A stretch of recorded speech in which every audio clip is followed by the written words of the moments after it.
right, good afternoon. Hopefully everybody can hear me.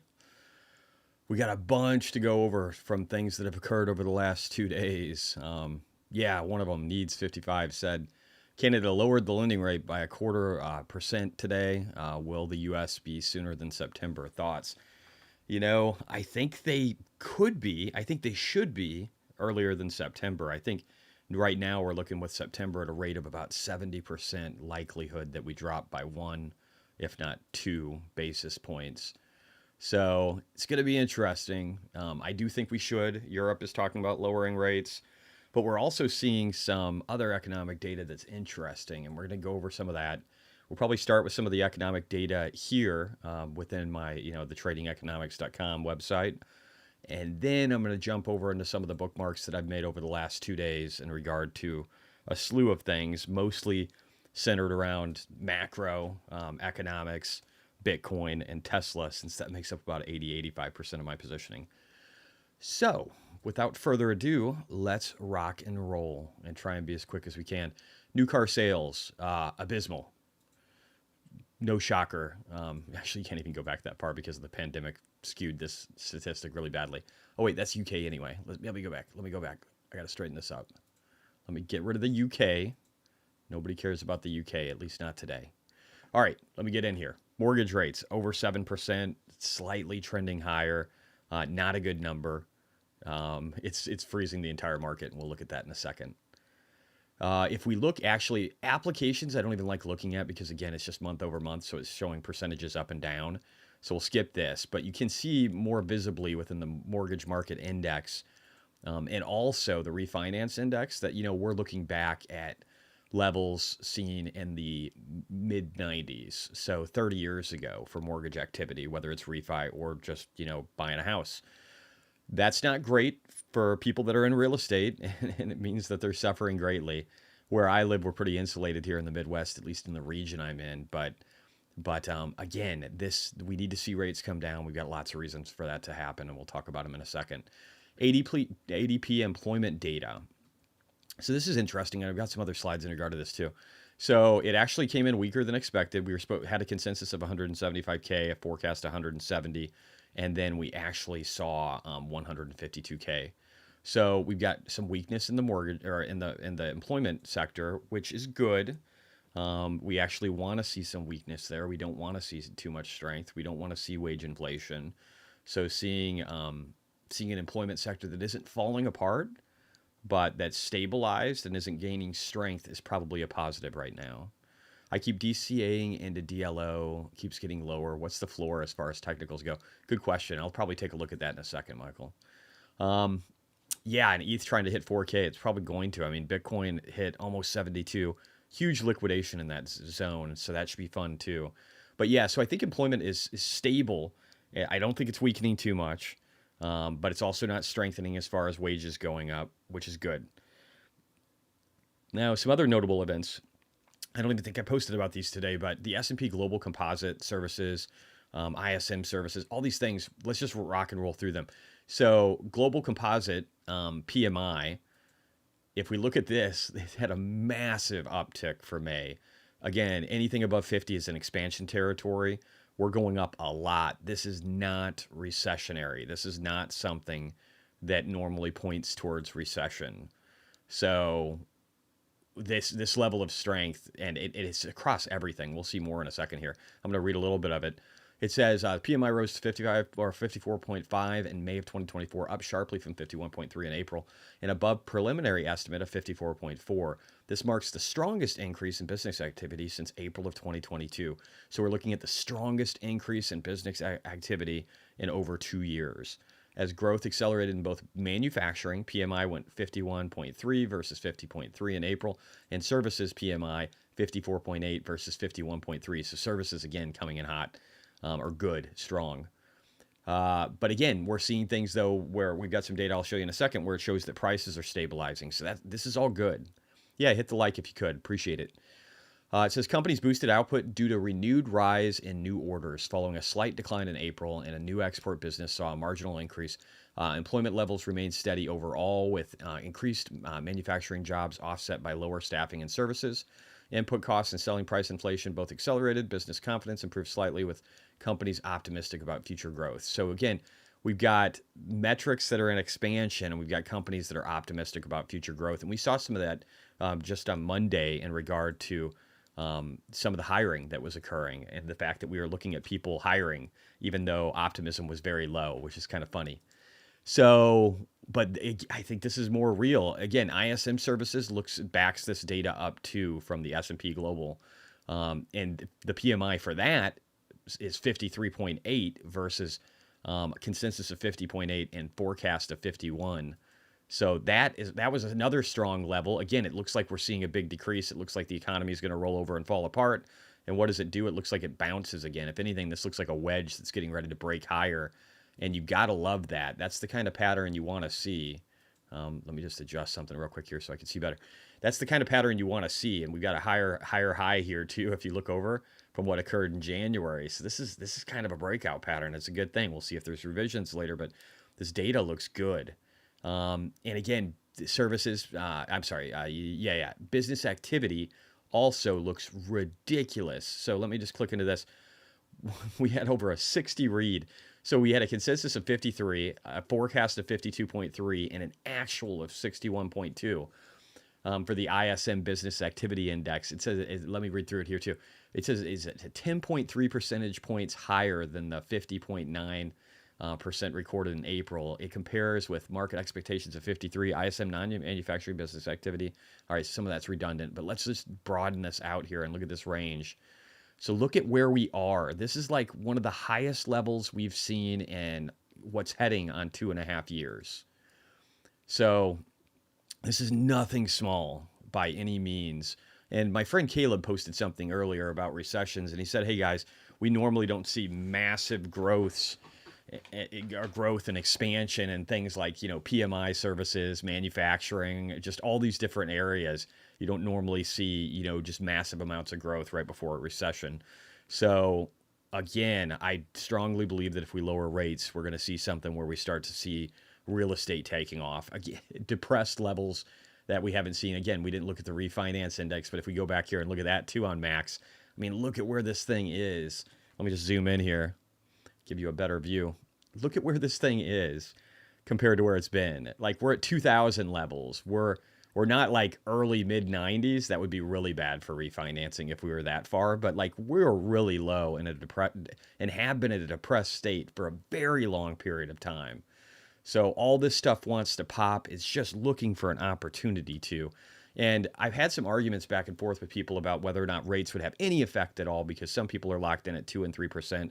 I say they do, because when you've had a market that's been frozen for 2 years, and people are just looking for a good price, right? Like there are some people. Oh, Kelly, you sweetie, self-made masteries in the house. Thank you very much for joining. So if you've seen a sector that's been frozen for like 2 years, and you need to buy a house, like some people have to move, some people want to upgrade, some people want, like there's people that are just waiting for the right time and an opportunity to do this. So what they're looking for is prices to drop, and when they start to see a hint of rates coming down. And in my area, I've already seen, especially in the higher end market, like the multi-million-dollar space where I'm looking, if you want to buy a $2 million home here, there are not a lot of buyers right now, especially at 7% interest rates. There's even people that are like, hey, I'll finance it for 4 if you buy my $2.5 million house. So there's people that want to sell these bigger homes. They can't do it. But people will buy those when they believe that they're at a time where the market's going to start to unfreeze. Because if you're in an area like I am where you're starting to see prices come down, you're going to go, okay, this is my opportunity to get this place that I want before the market starts to get too hot, before people start getting interested in real estate again, and before they start buying. And so you're going to buy that place, and you're going to do that the second you see rates starting to come down, because you're going to know that once they start coming down, they're not going to fucking stop. So that's my take on rates, and I do believe that they'll have impact because everybody wants them to. Everybody wants them to. If you're in real estate, you're begging for things to move, and you will pitch that shit like crazy. You'll be calling up everybody and saying, now is your time to buy. This is your opportunity. You can always refinance later. And if you don't believe me, you must not remember what it was like back in 2005, 6, 7, before the great financial crisis. There was plenty of that pitch going on about being able to refi as people were in adjustable rate mortgages that were shit. And they thought in that case, they thought they were going to have better opportunities than they really were. Anyway, all right, let's move on. So the S&P Global, ISM services, everything is hot. Employment, again, 47.1. That was consensus was 47.2. Forecast was 48, so that was a little bit lower, but that's good, right? We don't want to see anything crazy there.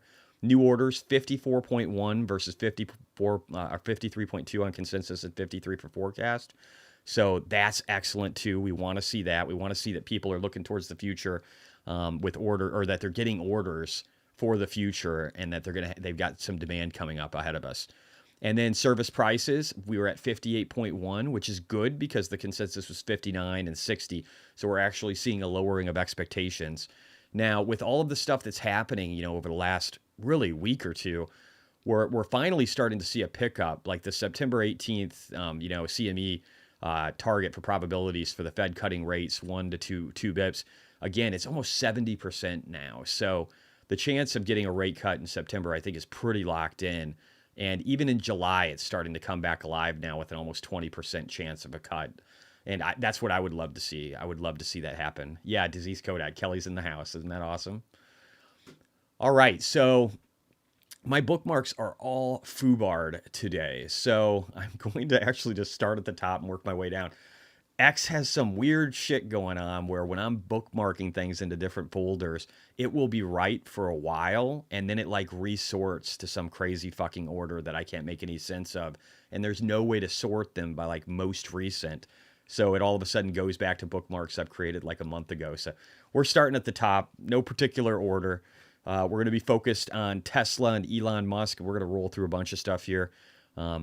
Like I said, macro, economy, Bitcoin, Tesla, all of it.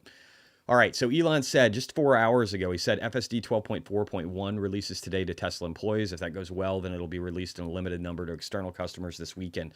So we might actually see like some alpha FSD testers getting access this weekend that aren't employees, and maybe even some early betas. And this is the rest of what he says is pretty awesome in here. He says there are a massive number of changes to this build. It should arguably be called 13, but we're sticking to 12. Lol. 2 other versions are in earlier stages of testing, 12.5 and 12.6, which could be called 14 and 15. And the reason he's saying this line right here is just amazing. It says we're starting to get to the point where once known bugs are fixed, it will take over a year of driving to get even one intervention. So with 12.41, we can expect the nag to go away. So when you're driving around with FSD, as long as you're like, don't have your eyes closed, this thing won't be bothering you, and you won't have to touch the wheel all the time. And we're looking at improvements of 5 to 10x just for performance. And then we're talking about in the not too distant future. And again, what he's saying here with the version 13, 14, 15, and what they should be, he's telegraphing to us that we're getting ready to see exponential change. And it's going to happen really quickly. And what would just be, a minor change or revision is now going to be like a completely new version, because the amount of change is just so great and so quick. And you got to be excited about this, guys. This is where all the margin comes from. Autonomy is just the step of like the first step into robotics, and all these things feed off of each other. And people are starting to be willing to pay $99 a month. I personally, I've got FSD on my Cybertruck, or will. I'm waiting for that to come to the Cybertruck. It hasn't yet. And then at the same time, I've got it on my Model Y, and the Y. Now I don't drive it much. I got 2,000 over 2,500 on the Cybertruck in the last 2 weeks, but if I did, that's pretty much what I would do. I would probably listen to YouTube videos and listen to Audible and go where I need to go, and at the same time let the car do all the work. And if I was a salesperson, I wouldn't even think about it.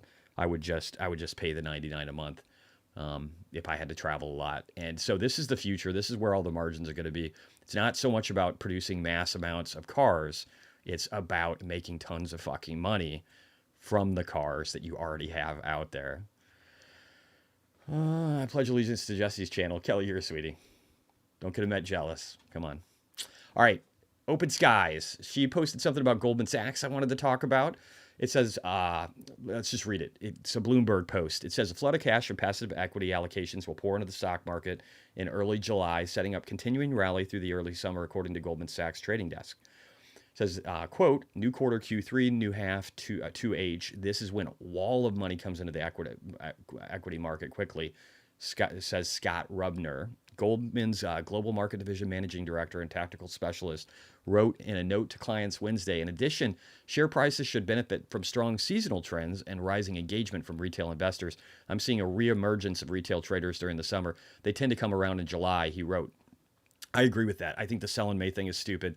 I'll show you a slide in regard to that in a little bit too. Also, a really cool data point here. Since 1928, the first 15 days of July have been the best 2-week trading period of the year for equities, and they tend to fade after July 7th, according to Rubner. The S&P index has been positive for 9 straight Julys, posting an average return of 3.7%. The NASDAQ 100 index has an even better record, posting gains in 16 straight Julys, with an average return of 4.6, he noted. So what we could see here in the very near future is a strong July in tech. And gosh, we're seeing a strong June in tech right now too. And I think that's only going to get better. We're looking at an election year, which historically is a time when markets perform really well. And after the Bitcoin halving, markets perform really well. We've got global liquidity picking up. We're hitting new highs in it. There's just a lot of things that are getting better in the very near future, and you need to keep an eye on them.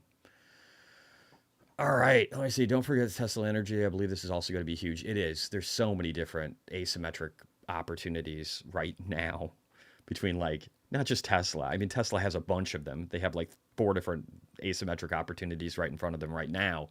But, you know, Bitcoin is an asymmetric opportunity, and then you look at genomics, and just there's so much. I think there will be an AI bubble in the future. I know people might be a little worried about that right now. Let me hop over here real quick. So if we look at the stock market heat index, you can see Nvidia closed up 5% today. There's a decent amount of green on the screen. Some of the companies I think really deserve it, like Tesla, aren't, but whatever. There's other good companies that are. Palantir did great. A bunch in the, chip sector and tech sector. But people are going to start screaming about an AI bubble for Nvidia and all these others. And I do believe that we will have an AI bubble. But I would say in comparison, if we were looking at a real estate bubble for the great financial crisis, or we were looking at, the .com bubble of 2000, I'd say we're like 2 years early, maybe 3 on that process. So I do believe we'll have a bubble, but I don't think it's now. I think it's coming. I think it's building, and I think it could get quite large. Where people can't separate shitty companies from real ones. So I do think that we'll have one, but I don't think we're having it now. I think there's a lot of opportunity right now. Bitcoin Magazine, just in, $6 billion financial services company, Unchained, releases new Bitcoin commercial. Sleep soundly on a Bitcoin standard. So this person is just seeing, I'm not going to play this because I got tagged yesterday because of some stupid fucking song in one of the Bitcoin videos. So I'm just going to leave it silent, but there's a lot of people that are thinking about stuff like this. They're seeing nothing but negative, horrible fucking headlines all the time about how the U.S. is indebted, true. How we can't sustain it, true. How the world is pretty much that way, also true. And how they need an alternative where they're not getting screwed, where people can't print their money away. And I think this is going to resonate as people realize over and over and over again that these are real concerns and they need to think about them. And it might not be out to the masses yet, but it will be eventually. Now, as we said earlier, to whoever was talking in chat, the Bank of Canada cut its policy rate by 25 bips, and they indicated that they're ready to do more. Now, you got to remember the European Union is looking to do this too. So we already have, and then China has been trying to provide massive amounts of liquidity. It's not enough. They're still fucked. But liquidity and loosening is starting all around the world. During the time of an almost 2-year period where we've had markets artificially suppressed, everybody's waiting for a crash. But guys, Tesla was down 75% Meta was down 75% Palantir was down like 80 something. PayPal was down like 80 something. SoFi was down 80 something.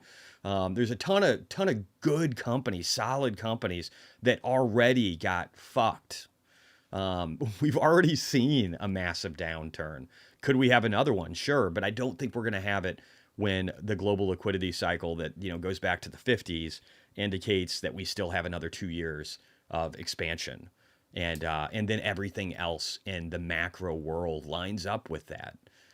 With all the governments around the world, you got to realize. I say this all the time, and I feel like a broken drum, but 2008 changed the world when we did something remarkable. We printed almost like a huge amount, 800 billion or 750 billion dollars, to save the U.S. economy and make it to where banks could open up the next Monday. That was just such a crazy thing, and it blew everybody's fucking mind. Nowadays, that's just like nothing. That's like a month. So we don't even care. That means nothing. And if you think that is sustainable, you're very confused. Now, don't get me wrong. It could be if AI, autonomy, and robotics and Bitcoin, if we embrace all these technologies and help foster technology and don't get in the way of it by big government making decisions and trying to push things like fucking hydrogen and bullshit. If we can use common sense as a country and embrace crypto and embrace these things instead of not even talking about companies like Tesla and ignoring them and fighting, SpaceX and everything else that Elon represents because you don't like his politics, and then ignoring things like Bitcoin and then trying to get rid of them. Like if we don't do that road and we do the right road, we could still be very prosperous and the number one nation in the world. And I think the world reserve currency for a decade, maybe still, while things slowly change. But we got to choose the right path, and I think we're doing it. I'm an optimist though, so I think optimists make a lot more money than pessimists do. Bitcoin archive. So Bitcoin ETFs took $888 million yesterday, the second biggest day of flows since launching. Look at this. This is huge. This is a big deal. This is signal. Back to Tesla. 8 days until the Tesla shareholder meeting. This is very fucking important. This shareholder meeting, thanks to people like Alexandra, Boomer Mama. I love that lady so much. She looks cute in her little red glasses.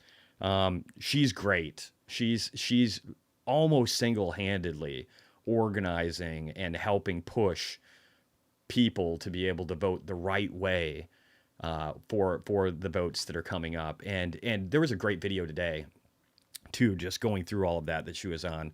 I don't remember I think it was Brighter with Herbert channel. It was really great. Like they're doing everything in their power to be able to open up these markets around the world to make it to where people are able to vote and do the right thing for Elon. And if it does pass and he gets his pay package, I don't know so much. We'll see about the relocation for corporate to Texas. It's going to be very, very possibly due to her and her own actions, which I think is fucking amazing. So remember her and what she's done for this company, because it's important. And please, if you haven't, vote yes on that pay package. You don't make agreements with people and then backtrack on them and then say that you're not going to fucking pay somebody for the work they've done, especially when they can't even cash that shit out for another 5 years. Keep Elon incentivized. That's just the right fucking thing to do. I don't even care if it makes it to where we make more money in the future. It's just the right fucking thing to do. And that's what we need to do as a country. We need to do the right thing. We need to make the right decisions. We don't need to tell future entrepreneurs that at any point they could be fucked with whatever they're doing, even if everybody agreed to it and they did everything they said they were going to do. That is not the fucking world we want to live in. We want to live in one where capitalism reigns and markets are free and people get lower prices and better goods.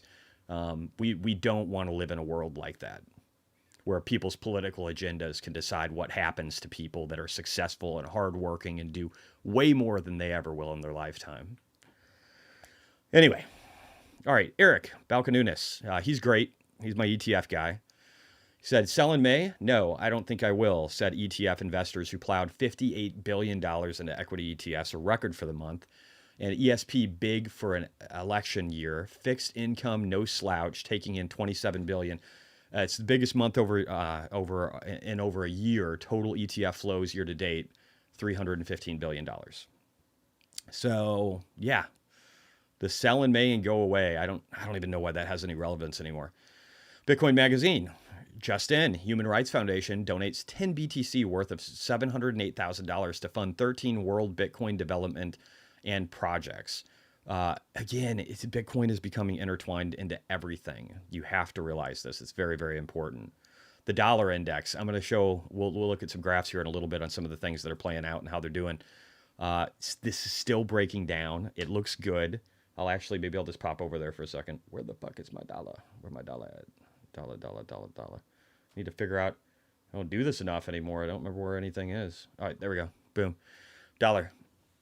So the dollar today looked like it was going to gain strength, and it didn't really. It closed pretty flat, up 0.15%. And that if you look here, this still looks like a double top right here, and it looks weak.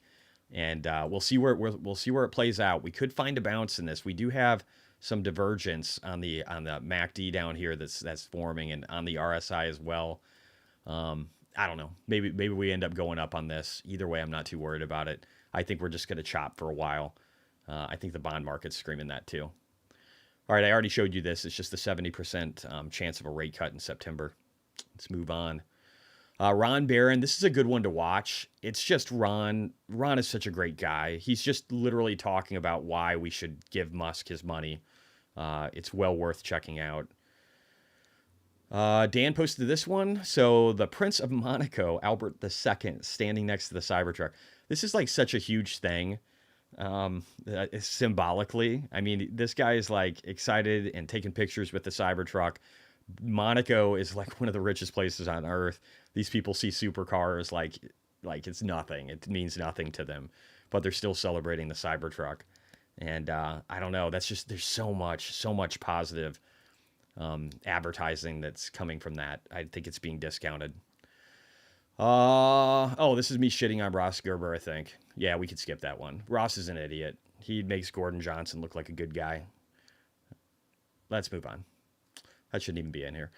Tesla achieved 119,000 sales in Europe for the first 5 months of the year. This is 13% lower than last year for the same period. So again, we're seeing a slowdown in the auto sector. Pretty normal when you have really high rates, especially with all the headlines telling people not to buy EVs. I mean, that's essentially what they are, right? Everybody's saying right now, like, oh, hybrids are the way to go. It's not EVs. Don't do EVs. And then all of the major manufacturers outside of Tesla in the United States are backtracking on their EV programs. Even Ford, who I love, Farley, he's a good dude. But you know, these guys are backtracking on it because they couldn't sell theirs. So they're trying to change the narrative to, well, nobody wants EVs. And the actuality is nobody wants shitty EVs. They just want Teslas. So, and again, Tesla has taken a hit. They've definitely taken a hit. These numbers show that they're taking a hit because of these narratives, because they're being told that Teslas aren't good along with all the other EVs. And that's just anybody who owns it. You know, Kelly's got a rose gold, beautiful looking Model 3 that she picked up. I think it was the Highland edition, right? I'm pretty sure. You tell us, Kelly. And it's a beautiful fucking car. And once you drive one of these and you look at like a regular ICE car, it's not comparable. It's just not in any fucking way. So remember the truth. The narratives will come and go. The truth will end up lasting. And it will be the thing that matters in the end when the narratives wear off. Chris K said BlackRock seeded their Bitcoin ETF with $100K before launch. BlackRock is seeding the Ethereum ETF with $10 million before launch. It's about to get fun. I do think that's interesting, but there's weird stuff going on with Ethereum too. I don't talk about it too much anymore. I do think I have like almost 100K in Ethereum, but there's one thing. In the last 30 days, you look here, it's become inflationary again. And so one of the big benefits for Ethereum was that it was becoming disinflationary. But as of recent, that's turning around and starting to pop higher. You can see here. So we're starting to see an increase, and the burn isn't keeping up. And so I don't know. It's going to be interesting. You definitely have BlackRock pushing the narrative that they're going to be tokenizing everything. And I do think there's reality in that. And it sounds like Ethereum will be the chosen one. So maybe there are good things to come for Ethereum. But I mean, I can tell you, I trust BlackRock about as far as I could throw him, even though I do think Larry Fink is spot on about his thoughts on Bitcoin as of late. Yep, Long Range Highland. It's a good one. Kelly, Dougie, have you actually seen it? It might surprise you. It looks beautiful. Her car looks beautiful, dude. You got to see a picture of it. I never would have thought rose gold anything, but she's got it like blacked out on the top, and then it's rose gold on the bottom. It looks cool. Strong July in text. Do you think we see strong July for small caps as well? I think we could, Disease Kodak. I don't know if, I hate to say like any of these things with a surety because I don't know. Most of this year hasn't played out the way I wanted it to. Otherwise, I'd be up a shit ton more like last year when I was up 700%. This year I'm down over 20. Maybe it's down over 25 right now or close to it. So I hate to say like, oh yeah, that's going to happen. Because it just hasn't. And then, Tom's been on that boat too, talking about small caps bouncing, and it hasn't worked out so good for him either. But I think it's coming. I think it's coming. I could still be wrong, but I think it's coming. Too flashy for Dougie Fresh 69. You got to name Dougie Fresh 69, and you don't want something that's too flashy. You said, all right, RJ, Jesse Palantir, if you have time. Yeah, we'll look at that. Palantir is doing great. I've got a whole share, so I've been benefiting greatly from that. But I think the company is a great company, and the people that are making a bunch of money off it, I'm happy for them. All right, I'm going to move on. Rolling through bookmarks here. Almost 75% of the top 500 companies in the U.S. are projected to deliver gross margin expansion over the next year. So it shows mega caps, it shows large, it shows mid. Now, I don't know. I'd say it's going to be interesting to see what happens with this. This could be something where if they don't perform, then it's lower than expectations and we start to see a drop. I don't know. It just all depends. Again, we're seeing really awesome economic data. So if we continue to see that stuff, then we could just keep going up. And I think that's the most likely path right now, especially as rates start to come down and the real estate market starts to open up. The auto sector starts to open up. Just a lot of things start to open up. As long as jobs aren't falling off a cliff, we're okay. That's the important part. If jobs start to really deteriorate badly, then we're looking at a downward spiral, which is something like what China is in, and they're in it fucking hard. All right, this is kind of redundant. I'm going to skip that one since we kind of already talked about it. We're watching a breakout of a 5-year wedge against liquidity, a literal first for Bitcoin. Expectations based on extrapolating from the past may underestimate. Yeah, so I don't even know what they're talking about here. Skipping that one. I don't know enough about how he's deriving liquidity to be able to speak to that one, so we're just taking that out. Sorry about that. Here's one thing I wanted to point out. It's not really about the economy, but I wanted to talk to it. It says, don't let politics decide whether or not you're invested in the markets. And it says, remember this, 1,000 invested in S&P 500 since Eisenhower's inauguration. Returns based on investing based on the president's party, 1953 to current. So this is over 70 years of time, almost 80. And it says only invested under a Democrat, you'd have $62,000, so a 62x return. Only invested under a Republican, you'd have a 27x return. Staying invested and ignoring who is in the White House, you'd have a massive fucking return. So just remember, don't let politics decide your investing strategy. Now, what might change politically for a particular investment based upon who's getting elected, that could have relevance, but don't just jump out of markets because it's like, oh, the Dems are in power, I'm getting the fuck out. Like, that doesn't always work out, and it doesn't work the other way either. Just focus on your investing and what you own and when to apply leverage and when to stay away from it. Ryan Detrick, I posted about him too. I love this guy. He's a pretty good balance of optimist and pessimist, but he gets a lot of interesting data points. He said overall construction was a tad weak last month, and it was. He said, but manufacturing construction and high-tech construction continues to soar because of the CHIPS Act. We've talked about this for a while. We're shoving tons of fucking money into this stuff. And so it's going to incentivize these sectors. And at a time where AI is taking off, I think tech is just going to continue to prosper. Now, the ADP data today was weak, as we said before, and I actually do believe ADP more than BLS. I just wanted to show this chart. It talks about manufacturing employment, and it shows that the ADP data is weakening where the BLS looks like it's still strong, or at least, moderating and staying flat for the last 3 months, 4 months, but I would tend to lean towards ADP. They're just better. It's a private company, and you're getting data directly from payrolls. So I would believe that as far as like the manufacturing sector continues to weaken. We're seeing that all around the world. China's a fucking mess. All right, so again, and this is just the ADP. This is another view of the ADP employment data. I think we kind of already covered that. Let me see. ADP wage growth for job stayers remains at 5% for the third straight month, with job switchers still getting a nice raise of 7.8%. So we're still seeing some people that are benefiting from jumping. So I'd like to not see that, but we'll see. What did you say, Dougie? You said I erased you raced motorcycles professionally for 10 years. My nickname was Dougie Fresh, and my number was 6. That's great. And you don't like rose gold because it's too flashy. Come on, man. You're a racer. All right. We did this one. Moving on. Oh, here's a good one from Ryan again. Love this guy. You have to follow him. He's a great dude. And plus, let me show you something real quick. Look at this. You got to love somebody who's got this sense of humor. He literally posted this on his profile pic. The dude is a rock star. Anyway, he said bankruptcies are running 40% below 2019 levels. Things aren't perfect, but if trouble was really coming, we'd expect to see it show here first. Again, I've been listening to people for well over a year and a half talking about how bankruptcies and the consumer can't spend anymore and all this stuff is just going to get fucking insane and foreclosures, and none of it's happening. So maybe they're not right. Again, you got to remember that 40% of people, over 40% of people outright own their homes in the United States. You got to remember that a lot of the others have rates that are really, really low. So there's stability that's provided from that. And they don't have to buy new cars. They can still do some spending. They can figure things out. We're not like countries in Europe or Australia that have all these adjustable rate mortgages. We got away from that in 2008 after the GFC. And so we're just, we're doing better than these places. And so it's important to remember that we're not seeing a lot of this. Now, the subprime market is different, but high grade quality markets are much, much better. If it was a supercar, I would approve. Hey man, it's practically a fucking supercar. She had the performance, it would probably beat a supercar. All right, let's see. Stakeholder. Yesterday, the FDIC reported 63 banks are near insolvency, and Bitcoin had its second biggest ETF day ever. Probably nothing.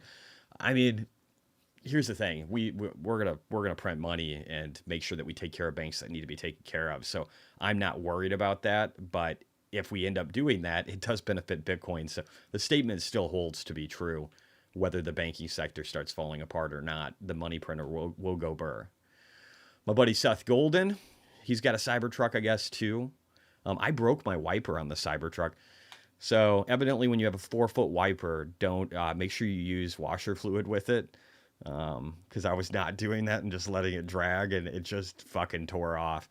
I got to say, though, the service group, they came, I literally submitted a ticket. In 2 days, they came and gave me a new one and installed it. They even filled up my washer fluid. So you got to love fucking Tesla. These guys are great. And hopefully I don't break more shit. We'll see.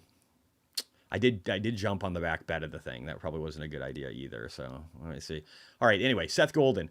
So he had some problems. The reason I brought that up, he had problems with his Cybertruck too. I think his motor broke. So he had the worst of it. At least I broke the wiper, not the motor. So he's using Rain-X, poor guy. Anyway, he says only other S&P 500 stock to double its market cap, weighting more quickly than Nvidia from 2 to 4% was Cisco in 1999 and 2000. So you might think from that initial statement like, ooh, this is scary. This is the end of the world because Cisco was doing this stuff and then the dot-com bubble happened. But he said, here's the difference. Cisco's EBITDA margin was 22%. Today, Nvidia's is 54%, more than 2x the expansion. And so, and we know this is very real, the growth that Nvidia is seeing, because we've got Tesla saying they're probably going to spend $4 billion this year just buying their shit. Bro, how did he break the motor? I don't know. It's probably a defect. Whenever you buy a new car where there's less than 10,000 of them made, shit's going to break right and left. I think the important part is like when I broke my wiper, you know what they did? They took it with them. The tech took it with him. He goes, I'm going to need it. I got the pictures, but can I physically have it too? Because I might need to send it back so that they can take a look at it and try and figure out, where the weakness is. So that's what they're doing. they'll ramp slowly in the beginning. And I saw somebody, Troy Tesla, talking about how the Cybertruck isn't ramping. I think that's probably bullshit. If we looked at the Model 3 ramp, we would see probably a similar pace to what we're seeing here, if not better now, because the Model 3 ramp was a disaster. But when you're building something completely new, you're going to have defects. So you want to start the ramp slow. You want to figure out what those defects are. You want to be able to, you want to iteratively, as quickly as possible, make changes. Whether, you know, the frame around the mid part of the wiper needs to be reinforced with a metal, you know, that's just slightly stronger. Whatever you have to do, you're trying to analyze those things and figure out how to make those changes before you have a defect that could go out to, you know, 100,000 vehicles, right? That's the thing. There's a reason 99% of Tesla's recalls are software updates, because physically they do a great job iterating and adapting. And so I think that, you know, again, you're going to have broken shit in the beginning. That's my thought, Kelly. Anyway, so that was cool with the margin stuff. And I think that that's telling a story about how Nvidia is not in a bubble right now. And I'm not worried about it. I'm not invested in it. But I do think that I think it's probably got a ways to go. Again, Bitcoin News is talking about global liquidity. You can measure this in a number of ways. A clean way is just M2, or a basic way, I should say. And it's reached all-time highs. And I'm seeing the same kind of thing from Cross-Border Capital. Michael Howell, he was actually talking about how in May, April and May, how we'd see a slowdown. And we did, and we saw the stock suffer from it. So he telegraphed that stuff early in advance, and now he's talking about expansion again, and that's what we want to see. And Vivek posted this. It just shows all these different countries around the world where Bitcoin has already hit an all-time high. So very, very important to realize it's not that this might happen. It's that it already is, and we're just playing catch up. All right, Ryan again, Mr. Positivity this week. They told us layoffs were spiking because the economy was tanking. Turns out layoffs are at their lowest level since December of 2022. So again, we're seeing strength in services and PMIs across multiple different metrics. And we're seeing prices starting to stabilize and come down. We're seeing countries in Europe and even Canada starting to realize that inflation is coming down hard and that they need to start incentivizing and loosening up markets. And then at the same time, we're seeing layoffs not being bad. So kind of cool. Tesla's fucking rock. Model Y is the best car I've ever owned. Dude, that's what I used to say all the time for like the last 3.5 years until I had the Cybertruck, and now that's the best one. Even though I do have people routinely try and fight me, even when I'm not wearing my muscle shirts. So I don't know what that's about, but anyway, so it's very divisive, but it gets so much fucking attention, and it's the best car I've ever owned. I love my fucking Cybertruck so much. I'm going to keep that thing till the end of the time. That's my baby. Anyway, Coin Bureau. Oh, no, that's kind of the Bitcoin ETF, 888 million, 900 million inflow thing. We've seen that a few times. Let's skip it. Now, Eric Balkunas again said the first 2x Ether futures ETF, ETHU, launched today and did over 5 million in volume, which is great for a new launch, and more than all the Ethereum futures ETFs did combined on their first day, but still pretty microscopic versus anything Bitcoin. So all he's saying is we're starting to see the ETH markets open up too, but it's a drop in the bucket compared to Bitcoin, and I think that's going to continue to be the case. Mike Alfred, I do like this guy. I do have thoughts on Dojo. We can probably talk about that in a second too. Mike Alfred, he pointed out here, he said US Bitcoin ETFs are live. The Canadian Bitcoin ETFs are live. The European Bitcoin ETFs are live. The Hong Kong Bitcoin ETFs are live. The Australian Bitcoin ETFs are live. El Salvador is buying. MicroStrategy is buying. Zuckerberg and Bezos are buying. Worried about supply. He's fucking right. We should be. And Thailand just announced that they're going to be spinning up an ETF here too. And there's a lot going on right now, guys. We don't have enough supply. We have companies, not even MicroStrategy. We have Mr. 100, which is probably a nation state. We have people that are buying Bitcoin all the fucking time. And in some cases, it's like a company or one group that's buying the entire daily supply. If you're even remotely, I mean, you could be borderline retarded, but if you're okay with math and statistics, you realize that this is completely unsustainable. And there's some stuff I'm going to show you about gold, comparing gold to Bitcoin too, because I love shitting on gold. So we'll look at that in a little bit too. Real quickly though, I did want to have Tom Lee talking here about the S&P and his thoughts on it. So let's listen. And once again, you're doing exactly what I tell you not to do, Tom, and that is giving a price target and a time frame. Never do both. Never do one or the other, but you're doing it again. So 50. He's right. That's a bad idea. But Tom, man, he's got some balls, way more than you would think based upon it. His hair is looking a little more structured. So I think right now he's being fairly conservative. When his hair is combed really well, when it starts to get really nuts, that's when he's having a good time, and his estimates will get a little crazier. But I think he's being conservative right now, calling for a 4% increase. 5,500 on the S&P by the end of June. It's hard not to talk about that immediately. Based on, Tom, lower inflation. That's right. I think there's a fundamental case, Joe, which is inflation is coming in softer than expected, and I think the job market is it's cooling but not weakening dramatically, and I think that's a good situation for equities. And I think that the sell-off in April actually hasn't really been fully recovered, and that's why we expected a rebound in May, but I think that carries over into June, and there's still $6 trillion of cash on the sidelines, and margin debt's still way below where it was in October 2021. So we know investors really aren't that long yet. So I think that comes together this month. So he's saying there's tons of money on the sidelines. He's been saying that for a while. He's saying inflation is going lower. I've been saying that for a while, and so is he. And then at the same time, he's saying margin debt's low, so people aren't really highly levered, even though we're seeing, the GameStop meme shit. Look at the meme coins. Look at the top 100 meme coins. Another fucking dog, whatever the fuck Brett is. I don't know. What is Brett, guys? Look at that ugly piece of shit. I don't know what that is. We've got the frog over here. We've got, Uniswap. There's a bunch of things that are doing really good. Floki, Bonk. So much shit. I own some of the shit, but there's obviously retail interest in the market right now, even though we're not seeing all these leverage plays. There's still concern, still tons of money on the sidelines, and that's his point. And he thinks we're going up in June, which is funny because we're doing up pretty good so far right now in June. And then we also have Goldman Sachs. I said a little bit earlier talking about how July is historically a great month too. So maybe we have a couple of months that are really interesting. With a pretty surprisingly robust move higher. It is a little bit longer than that crazy call you made. It was based on a week, Tom. I remember, and it worked out for you. You were right. So now at least you're doing it in terms of a month. In the past, when you have made these calls, it's been about inflation, hasn't it? And that's where it is again. What are you seeing in terms of components that make you confident that those were outliers that we saw a couple months ago, where it looked like it was inflation was coming back? Yeah, the April inflation data, both CPI and PCE, kind of revealed that the two things that the Fed's been waiting to cool are starting to cool. One is shelter inflation. It's shelter and car insurance. It's decelerating, even though it's still, and real estate and just a bunch of other shit, but whatever. Higher than the Fed would like.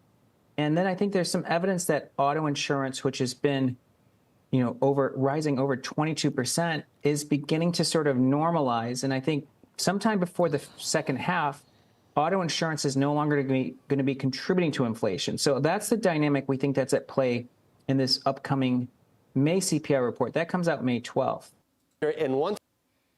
Yeah. So I think he's 100% right.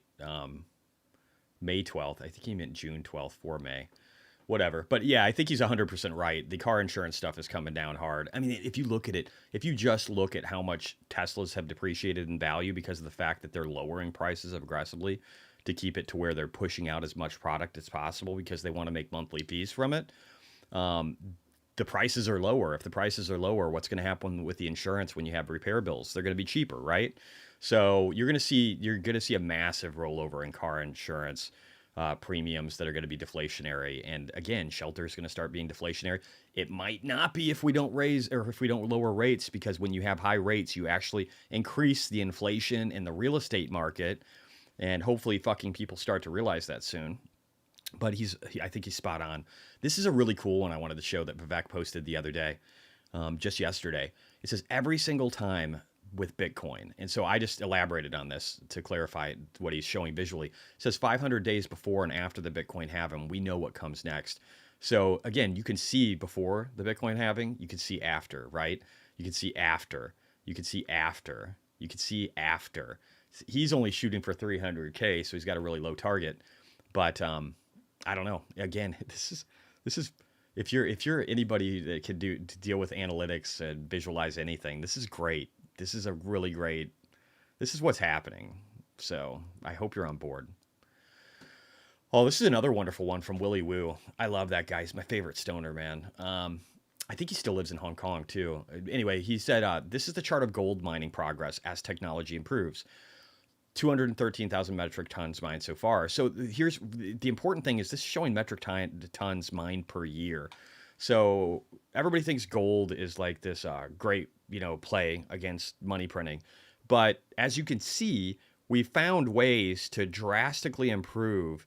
Like even just look from the 80s here, we were mining, 1,200 tons of gold in a year. Now we're doing 3,200. So we're doing like a 200% increase in the amount of gold being mined. Now that doesn't happen with Bitcoin. It's the exact fucking opposite of that. With Bitcoin, every 4 years we have a halving event that creates this kind of shit for the price action. So that there's going to be 50% less issuance every 4 years, and that's going to be going out to like 2140, longer than I'm planning on fucking being alive. So instead of seeing this, you're going to see it inverted in the opposite direction with Bitcoin. I think this is kind of a fucking no-brainer to let you know which one is better. Lark Davis posted, Bitcoin's growing faster than the internet. I mean, that's probably signal. I could be wrong, but I think that's probably important. Just in, yesterday, because I only do this every couple of days now because I've gotten lazy. Bitcoin company Lightspark CEO tells BlackRock moving money natively on the internet will unleash a pretty significant amount of GDP for everyone in the world. This is something that is really important. This guy worked for Meta for a while. I watched him on Congress or in Congress trying to basically petition for their coin. I can't even remember what Meta was trying to do. Anyway, everybody hated fucking Zuckerberg at the time. He was the robot. He wasn't the UFC fighter. And so it didn't work out. But this guy gets it, man. He's fucking brilliant. And he's right. And I want you to hear it real quick. It's 2 minutes. Oh, that's music. Fuck music. All right, here we go. We're here at our inaugural institutional digital event, our own, thinking about payment systems and the digitization of dollars and how money moves across the internet. Talk to me about the system as it is today and what blockchains have the potential to fix.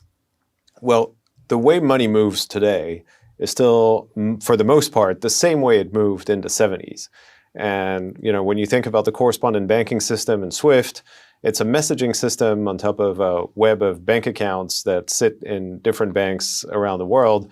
Doesn't work Friday after 5 p.m., is expensive for consumers and businesses to use, is not open, so developers and other parties can't build on top of it. Do you need blockchains to actually settle value globally? Is that an important piece of technology? If you want it to be completely decentralized, like the internet, then you actually need blockchain technology. The world needs a form of an internet of money that enables money to travel and enable people to send money the same way that they send a text message or an email without having to think about the underlying technology. 2030, what's changed? How is money moving about the world in a fantasy scenario to you? It's not a fantasy scenario. I think the money will move the way I love that. I was just about to say that same fucking thing. that it should move. And I think people don't really ask themselves why money moves the way it is, the same way that, we didn't think that email was going to be progress from fax machines. If you can move money the same way you do anything else on the internet,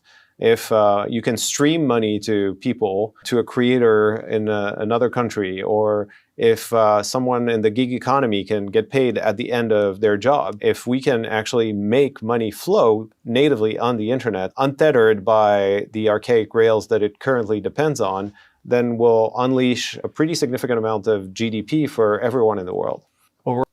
This is just such a huge concept that you need to understand. The banks are stealing your money. The government is stealing your money. The government does it through taxation, and if they can't get you with the taxes, they'll do it by printing it all away. And the banks love to grab those fees. They get the 2, 3, 4% fee for what? For swiping a fucking card that's got your fucking money on it, or some debt obligation, using archaic technology that's existed for 50 years. And that's just some of the newer stuff. There's no fucking point in it. There's no point in it.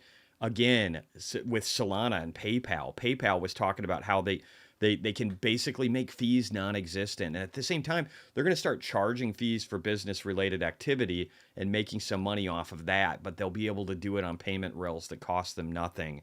And so you're going to see a massive race to the bottom with fees, just like we saw with brokers over the last decade because of companies like Robinhood, where they brought in a new dynamic, and it was, pay for order flow and like again. So there were good and bad elements to that, but it changed the game and made it to where people said, okay, wow, there's a market here where people don't want to pay $5 a trade, $15 a trade. People used to pay $15 a trade during the GFC. Did you know that? Can you imagine fucking paying that much? It's like trading at $500 or $1,000 and paying $15. That was the world that used to exist, and that stuff isn't around anymore. And you need to understand how things are going to progress in the future. And this man's got vision, and he's right. This is what's happening in the future, and it's going to make the world richer in the process of it, which is fucking great. And it's something we should be paying attention to. Novogratz talking about how governments can't stop printing money. Then you hear the state of investment board of Wisconsin is buying Bitcoin. There's just adoption happening everywhere, guys. And hey, thank you to everybody that's here. If you guys could hit the like, it's greatly appreciated. But adoption is happening everywhere. I think it's something you do not want to miss. Please pay attention to what's going on. Let me see here. I think that's it for slides. I might have. Yeah, no, I think I got it. I think we pretty well got it covered on the slide front. So I'm going to jump into here. We're going to look at some other stuff. We'll look at the S&P. We'll cover the indices real quick, and we'll look at things like gold, oil, bonds, and then some of the stocks that I hold, and then we'll go on from there. Yes, I do hold DLO. I actually think I might have bought more. I'll let you know here in a second when I look.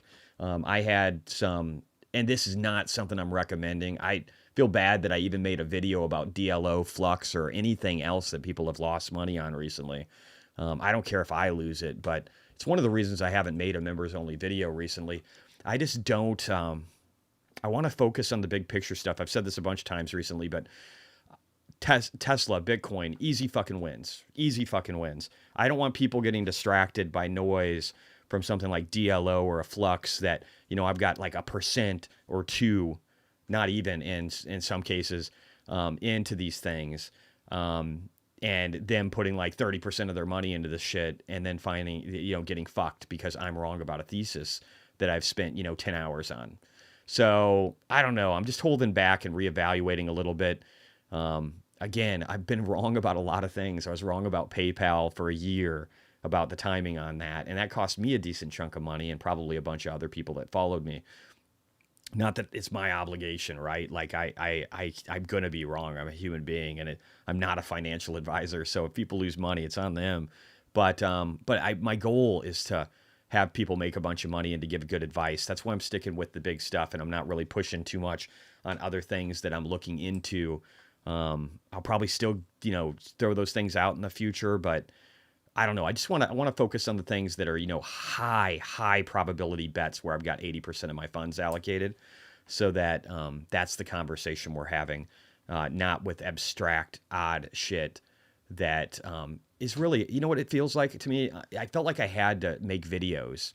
I'm retired, I'm rich, I'm a multimillionaire, and like all of a sudden I'm like, oh, I need to do this and post about this and do this and do this. And it's like, I had to reevaluate and just go, why the fuck am I doing this? Why do I feel the need to make a member only video? And am I doing a service to you guys by doing this kind of stuff? Or am I fucking you and fucking me at the same time, trying to make myself too busy, focusing on like things that aren't the big picture, getting distracted by price movement every day. Everybody talks about price movement and what's happening. I haven't made a trade outside of maybe purchasing some DLO today if it went through in like 3 weeks, and life has been fine, and my balance hasn't changed much at all.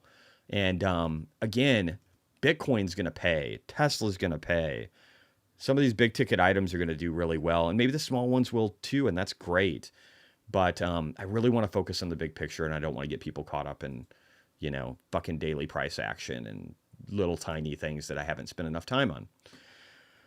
So yeah, I might own more DLO. I don't know. Let me see. My bank just took $16 as a monthly maintenance fee. Bank of America small business account. Yeah, they suck, man. Just bullshit. It's just old legacy banking. It blows. Chris Federal. Same here, Brian. My bank has been doing for 15 years plus. President of a bank can't explain to me. I use a smaller bank. Yeah, they're just inefficient, man. We don't need physical fucking banks. We need ones like SoFi. We need things like PayPal. We need things like Robinhood as a transition. And then we need to embrace crypto, of which will probably ultimately maybe even kill those through decentralized things that might happen in the future that take fractions of a penny and still allow people to be profitable but don't have any of the infrastructure. So all this stuff is going to die, in my opinion. Mark LeBlanc, that's the best lesson your viewers can learn if they haven't already. Value your time.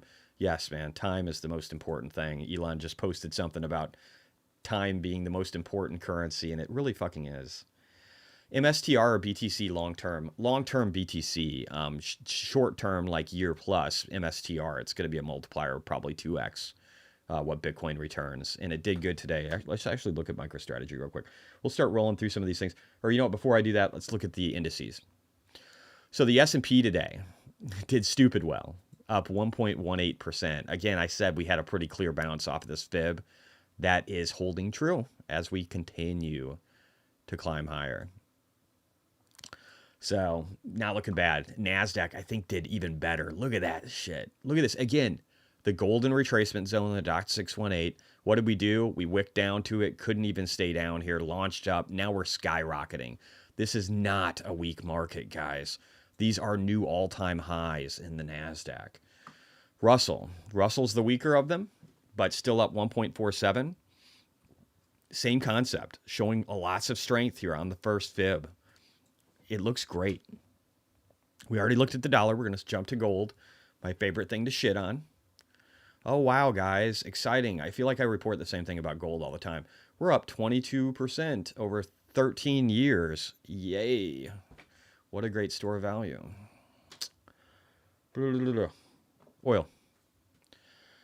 Oil, nice bounce off of yesterday, but again, we dropped 5.5% yesterday, so a 2% pop still leaves us at a deficit. I do think oil can continue to tread lower, and again, I've called oil correctly for a very long time. I called the top way back here in 2022. That was pretty easy.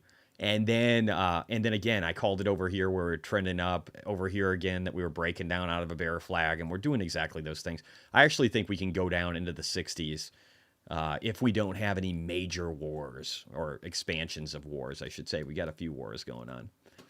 But I think most of them are coming to an end. I've said that before, and I'm sticking to it. All right, let's go to the 2-year bond and just watch it melt down. Again, down 1% today. This is good. The Treasury, again, is doing buybacks, and they're helping the bond market. They're making it to where the rates are going down, and the amount of people buying them up and locking them in is going up, and they're issuing shorter dated maturities too, so that they don't really push up, rates and longer term, like 20 or 10-year bonds.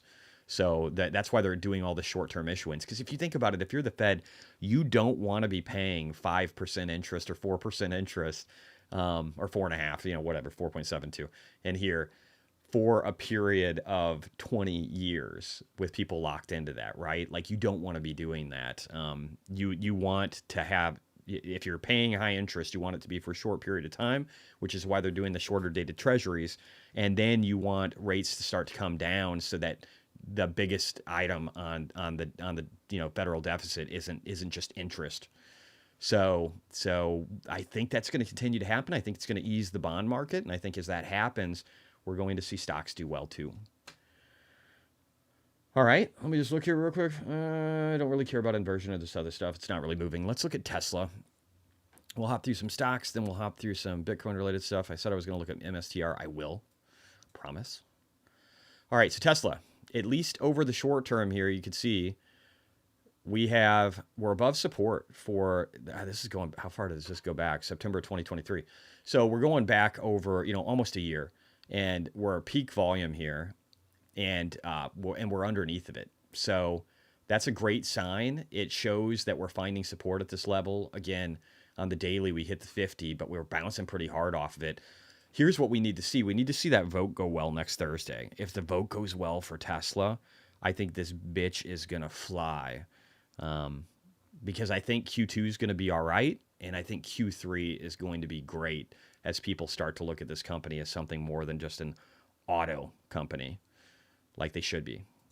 PayPal CEO Alex Chriss will be presenting at a conference at 4:20 Eastern time today. Isn't that funny? So that is probably like now, right? It's already happening. We'll have to look that up. PayPal up a bit. Let's look at PayPal. Let's go to PayPal. Actually, that's next to my little clicker. That's perfect. PayPal. PayPal is down 79% from its high 3 years ago. And it is up 1.26. So Alex must be saying some good stuff. We'll have to see what all comes from that. Let me actually check real quickly and just see if there's any good PayPal news we should be paying attention to. See if people like Amit are dropping the PayPal bombs. Well, I don't know if that'll be Amit. He's pretty focused on other stuff right now, but maybe somebody, maybe a Crossroads or somebody's got some cool data points for us. PayPal CEO on second quarter. Q2 is off to a strong start per Chris. It's trending ahead of the guide. Oh, yeah, I told you they were lowballing it at the beginning of the year, and now they're going to be going higher. So that looks good. This makes me happy. I love seeing PayPal not go down. That's great. And then we have a bull flag. This is a very clear bull flag. The measured move for this bull flag, if we just do one of these jobs, and then, I don't know, maybe turn it green because red's depressing, and then just redraw it up here. So look at that. This bull flag right here that wants to break out literally is trying to push us up to that peak volume range in the 72, 73 range. And that would be the fourth higher high. Well, I shouldn't say that. Third higher high over here. And that's what we want to see. Higher lows, higher highs. It's a great break in a trend of something that is the perfect definition of a market cycle. This is like the perfect definition of a market cycle. If you go back here, look at this. We even tested down almost towards this previous, trading range. Bounced up though, and been grinding above all this peak volume, trying to get our way back up to 73. I'll probably sell maybe 20% or more, maybe 25% or more of my 2025 calls when we hit the 72, 73 range, when we get around there, just to get rid of the old shit and keep it on the sidelines for something else. But I'm very excited about the 2026s that I have, the $95 strike. I think they're going to pay out well. And who knows, by some fucking miracle, if the economy isn't falling apart, maybe these 2025s even turn green. They have time. I'm not betting on it, but it'd be nice to see. And if Alex Chriss keeps outperforming, it's going to be really hard to have a negative narrative on PayPal. All right, let's look at Hood. Hood was up 3.8%. I said yesterday we're continuing to just scream higher towards the $30 range. That seems to be true. And again, this is kind of where my targets are, previous trading volume. So anywhere from 30 up to the 34 range, I think is very possible. And Hood is a strong company. I'm still waiting on my gold card. I don't know if you can do anything about that, Vlad. Or Amit. Amit's buddies with Vlad now, so maybe he can do something about it. But I would like my gold card soon. Please. SoFi. Let's look at SoFi. All right. Let's just, this is a really small chart right now. Really small. All right. So we're above, again, this trading zone. This is the monthly chart. So let me just go back to the weekly. You can see where, again, technicals do work, guys. You can see where previous support, turned resistance, turned back into support, broke underneath of it, able to get back up, support.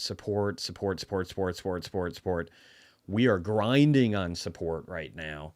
This bitch wants to fly. We need to get above 730. Ideally, we really need to get above the .618 at $8. If that happens, I still think there's a very strong chance that we can get back up to the $12 range right around there, where we saw, roughly a year ago for price action. And if that happens, I can actually turn around my 2025s on these. It would be really awesome if I could be like, yeah, see, I told you guys I made a little bit of money off of PayPal 2025s and SoFi 2025s and ARKG 2025s. Considering these have been my worst fucking trades. So I will rub that in some motherfuckers' faces. Everybody that was talking shit, I got your name. I got you on a sheet. I will bring that shit up over and over again if it happens, but I won't talk too much shit right now. All right. Square's been getting kicked in the nuts. How did it do today? 0.86. I'm actually getting interested in this trade, potentially for an options trade. I have not looked into it though, but I'm interested in it because, again, we're back towards peak volumes for the entire history of the company. That's this deep red line. And the fib. We're sitting right at the fib level, the first fib. And so this thing, we're just right underneath of it. This thing wants to go higher. And again, I love the initiatives that are being taken from Jack Dorsey right now with Square in regard to the Bitcoin mining, in regard to making it easy to purchase with your money. Jesse is scary sometimes. Yeah, just sometimes. Not all the time. I've got a bigger bark than my bite, trust me. But thanks, Kelly. Thanks for distracting me, man. All right. But yeah, Square. I still think Square could do really well. I would not touch anything 2025, and I wouldn't do anything too drastic and out there. But I might actually look to open up something for 2026 on Square. Maybe over the short term here, just based upon what they're doing and the fact that I greatly support it. Again, I love this mode of Jesse. Yeah, I do too, man. I think this is the fun version right here. This is the good stuff. All right, let's go to Palantir. Let's make a mid happy. Now, this is done really well. Let me just go to the daily. I want to go to the weekly here too, maybe. Yeah, the weekly's probably better. We're just climbing. So this is great. We did turn the fib, the .768. Again, previous resistance, heavy amounts of volume in here. I don't know why my BRPR, why isn't my visible range volume profile showing? What the fuck? Oh, because I hit it. Weird. All right. Anyway, so you can see here where we had previous volume from back in the day when these guys originally went out and kind of came into the markets. You can see a lot of that, it turned into previous resistance here. We shot up. We had this horrible like bearish divergence on the RSI, bearish divergence on the MACD, and yet we were trending up. But so much good news has come out with Palantir and their contracts. Thank you, Andrew, for joining. All you people, I really appreciate you, man. But all this good news has happened, and we actually turned the .786. I was talking about this for a while. We turned it into support, and now we're seeing a trend, a bullish divergence forming here, even on the weekly time frame on the RSI. And we're going to hit very peak resistance at, the 2460 range, right around there with volume. But honestly, if Palantir does have S&P inclusion in front of it, I think 30 could come in short order. This is going to be a highly valued company. If we look, let me go back over here and just pull up Palantir and see what they're at. Let's look at some stuff like their PE ratio and all these other things and how they're doing. I haven't checked them out in so long. So again, 64 for a forward PE is high, and it could be like 90 plus by the time we get to 30. So again, it's hot. It's a great company. It's probably going to be a great hedge against war. There's so many good things about what's going on. Just their bonds alone, 3.4 billion in bonds collected, 4+% interest is not a bad deal. And expenses aren't really going anywhere. Revenue's going up. Stock-based comp is kind of trending down. Everything is pointed in the right direction, but the company is still rich, and I don't think it's an asymmetric bet right now. But I do plan on holding more than one share by the end of this year. I'd like to get these guys up to several 100,000. In next year, I would like to get up to 500,000 in Palantir, I think, at some point. And who knows, maybe that'll turn into 1 million as well. It's just, I need to see how the stars align, but I do like Palantir right now. I think it's a great bet. And just a really great company. And you just gotta love, like, there's a certain number of like great CEOs that come around that represent truth and a better tomorrow. And you gotta latch on to companies like that. ARCG, Genomics. I love what's forming here. These green candles, we're back above this, horrible downward trend line that's been going on for 1,246 days. That's probably old. Probably needs to be updated. But we were up almost 5% today. So we're seeing a bit on risk that we're seeing in meme stocks and everything else. And I like that. And so I don't think it's a crazy bet to believe that ARCG could double from where it is right now. And I could make a shit ton of money off the options contracts that I hold, even the 2025s. So I think that's still in play. I wouldn't buy 2025s. Don't buy the shit that I've loaded up on. If I did anything here, it'd be 2026, or just hold the stock. If it doubles in price, I mean, that's still 100% gain. You can't hate that. All right, let me see what else we got here. Flux. What the Flux is going on today? Still trash, kind of hovering around the fib level. This is a small cap, so it's suffering from small cap syndrome, which is it's not Nvidia. So it's down 87%. The company is not a bad company, though. If we go up, in DLO especially, if you look at DLO's numbers, if they're remotely right about what they're guiding towards, I think it's still a great opportunity. Now, Flux admittedly had a shitty quarter, right? They were starting to trend towards being net income positive, and they just took that away in Q1 of 2024. So when they got smacked, there was a reason for it. And revenues, again, starting to flatten out. So I don't know if this is the best play. I've not added to this. And again, they're trying to trend positive. I'm going to let this one play out. The one that I like probably more is, again, DLO. And I don't know if I actually closed anything. I'll probably post about that later. If I did end up closing anything, I'll let you guys know. But DLO, look at this massive gap right here in price. And it's just down so fucking far. I think it's down 89% from its high over here. In 2021. So many years ago, right? And if we look at the fundamentals for this company, they're not bad. And I would argue that it's cheap. And again, this is very focused on Latin America, Africa, other parts. The one bad thing that happened with them is the last couple of quarters, I was hoping that their net income would break higher. It did not. And they actually had their revenue kind of peaking a little bit here. But you got to realize these guys have 44 or 34% revenue growth year over year. Profits are down, but forward PE is still sitting at like 16.48. It's not bad. And if this company does turn around, they have no debt.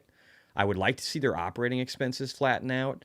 But they're across a multitude of sectors. If we go into the charts here, you can see where they're in Egypt, Africa, Asia, Chile, Nigeria, Mexico, Argentina, Latin America, Brazil, like all these different categories where they're playing in. And I think some of them are going to be very powerful ones. Now, their margins are dropping. The markets are competitive. There's other companies out there that are competing against them. And so maybe this won't turn out to be a good play, and I've dedicated a couple percent and it'll just go up in smoke. It's possible. But their guide, if they're right about the guide, and I still have to do deeper dives into this, and I don't recommend this to anybody, but the revenue continues, their guide is higher, and their EPS looks like it's supposed to recover. Will it recover? I don't know. They were guiding towards higher levels this last time, and they went lower. So it's really something where they need to start doing what they're talking about. But if this turns out, if their guide ends up being true, this is going to be interesting. It smokes the old cheese pole, Mark. You guys are great. All right. So anyway, so let's jump. I'm gonna jump real quickly to Bitcoin, and then we'll I'll start pulling up charts for you guys. We'll do some of that today. All right. So Bitcoin, it's no small matter that Bitcoin has found support on the previous highs going back into March of 2021 and November of 2021. I remember these years. And we found support off of it. We're easily back above the fib here on the .5, trending towards the .618. I think we make a 30% launch here in the corresponding months. tends to happen around after Bitcoin halvings. Again, I showed you the chart a little bit ago showing what happens the 500 days after the Bitcoin halving. The amount of pressure building right now in Bitcoin is a powder keg. And we're just waiting to liquidate a shit ton of shorts in the 72,000 range. And there is some huge liquidation levels in there, $1 billion plus just right in this range that is waiting to get chopped up. So that could send us, decently higher. And as we get up into here, just look at the volume, guys. This is one thing I want to make sure I'm pointing out to you is look at the volume of trade history for Bitcoin going back many, many moons. Look at this range, how predictable this trade range has been on the weekly time frame for Bitcoin. Look at this. It's just always above this line right here. And then over here, we've got pretty much, a consistent channel of an upper end bound too.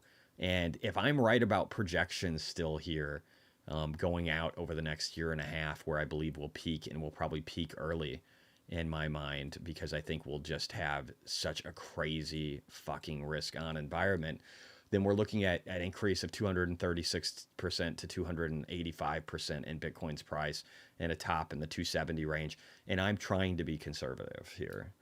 So, but look at this. All of this volume is underneath of us. It's nothing but net above us. This is something you have to understand. And the FOMO hasn't even kicked in. If we look at Bitcoin and we're focused on what people are saying about Bitcoin right now, I want to zoom out here. I'm going to go back 5 years. Nobody gives a fuck about Bitcoin right now. Nobody fucking cares. Let's go back even further. So here is some peak Bitcoin stuff in 2013-14, right? This is where people got interested in this. You can see the cycle in here. Here's the 2017 cycle.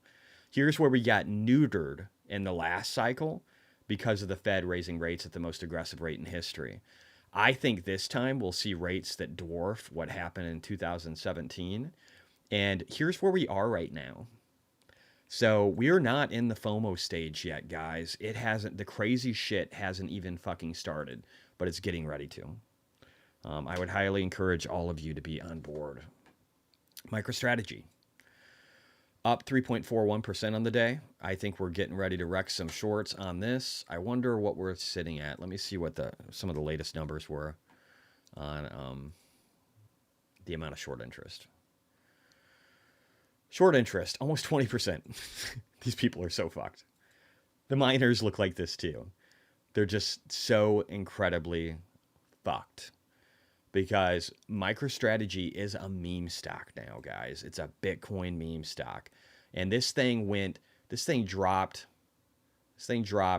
almost 50% from where it was in March of 2024 to where it ended in May of 2024. And in that amount of time, it has already climbed 70 fucking percent. And it's just getting started. This is a 2x multiplier to Bitcoin. Historically, that's probably being conservative. So if you want a multiplier to Bitcoin's returns of a 230 to 280% return that turns into 460 to 560, 80% roughly in returns, then MSTR is your play. If you want something more, then you start looking at other miners. Mara would probably be the least returning because of the size of its market cap. Its market cap is $5.75 billion.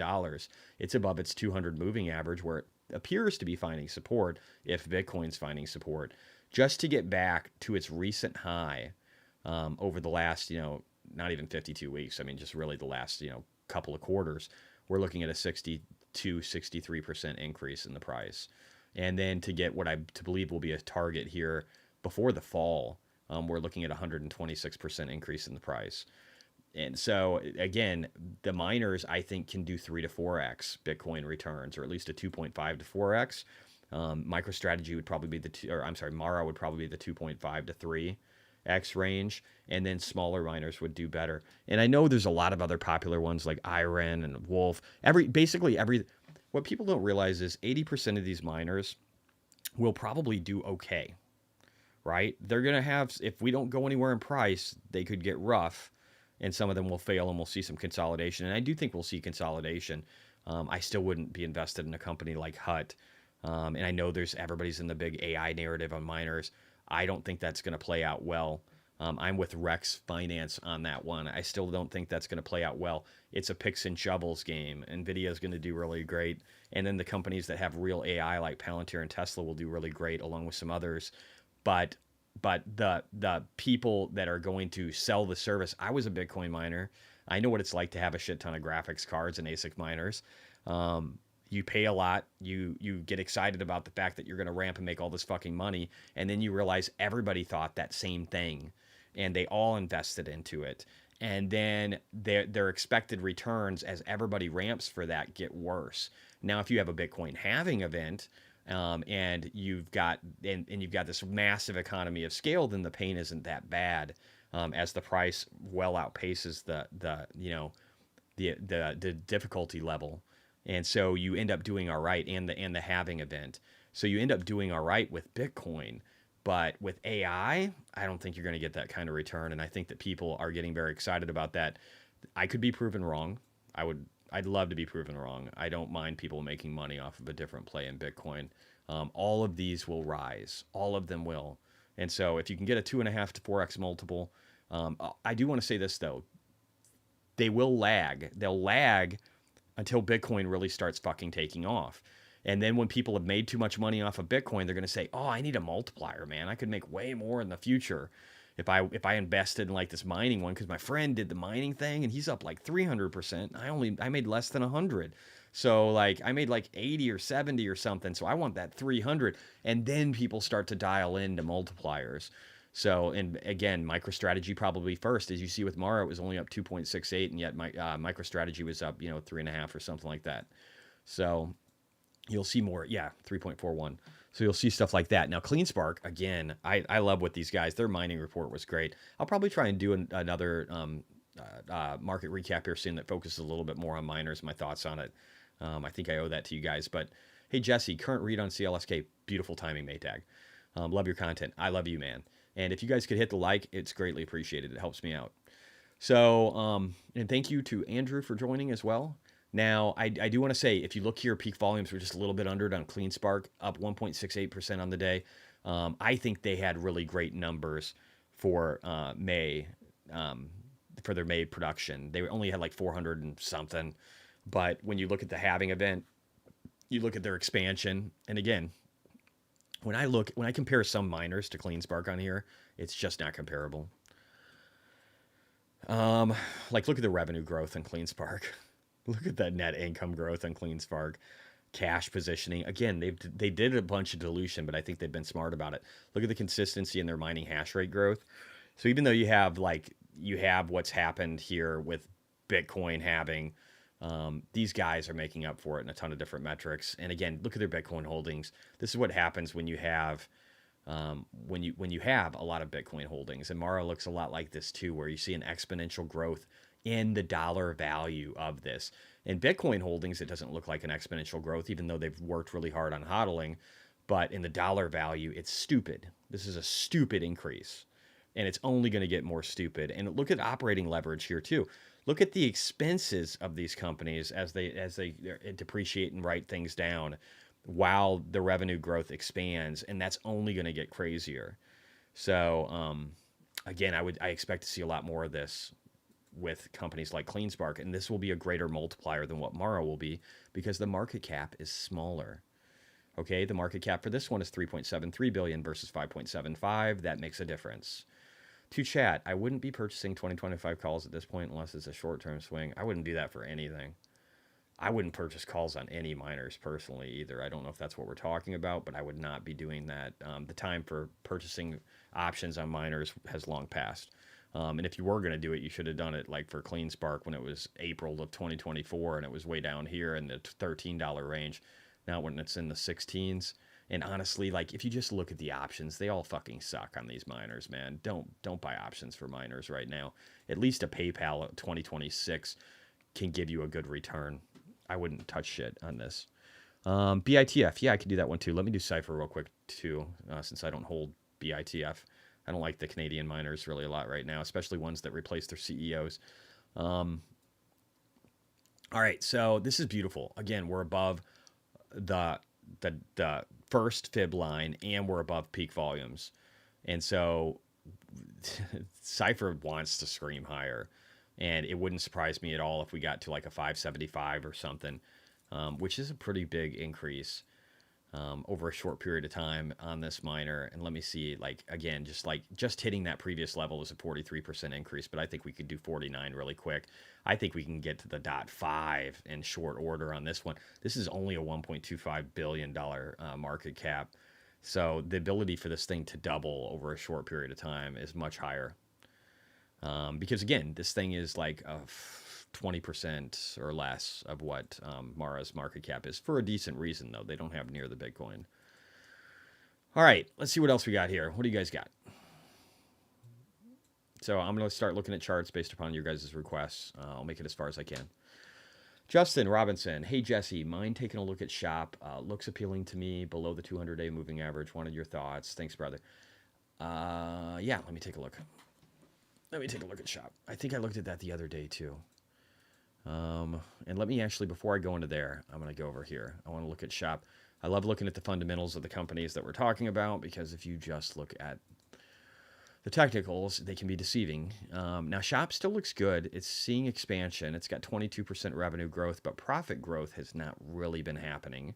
The PE ratio, though, is high at 57.72 on the forward PE. So it's a really highly valued stock. I kind of love them, though, because they're kind of democratizing shopping to where people don't just have to go through Amazon. So I love that. But look at the short interest increases here recently. And let's see, are they buying or selling? So they were selling more in Q3 of 2023. Haven't really been a buyer of their own stock in a while. How much did they hold? How much of this is insider? Not a lot. Very little insider. A lot of institutional and a little bit of retail. Not a lot of short interest, though. Still at 1.55%. And revenue growth, again, is good. And they were pulling in some positive quarters, 700 million. 656. I don't know. This is probably going to be a decent, like, steady Eddie stock where things continue to increase over time.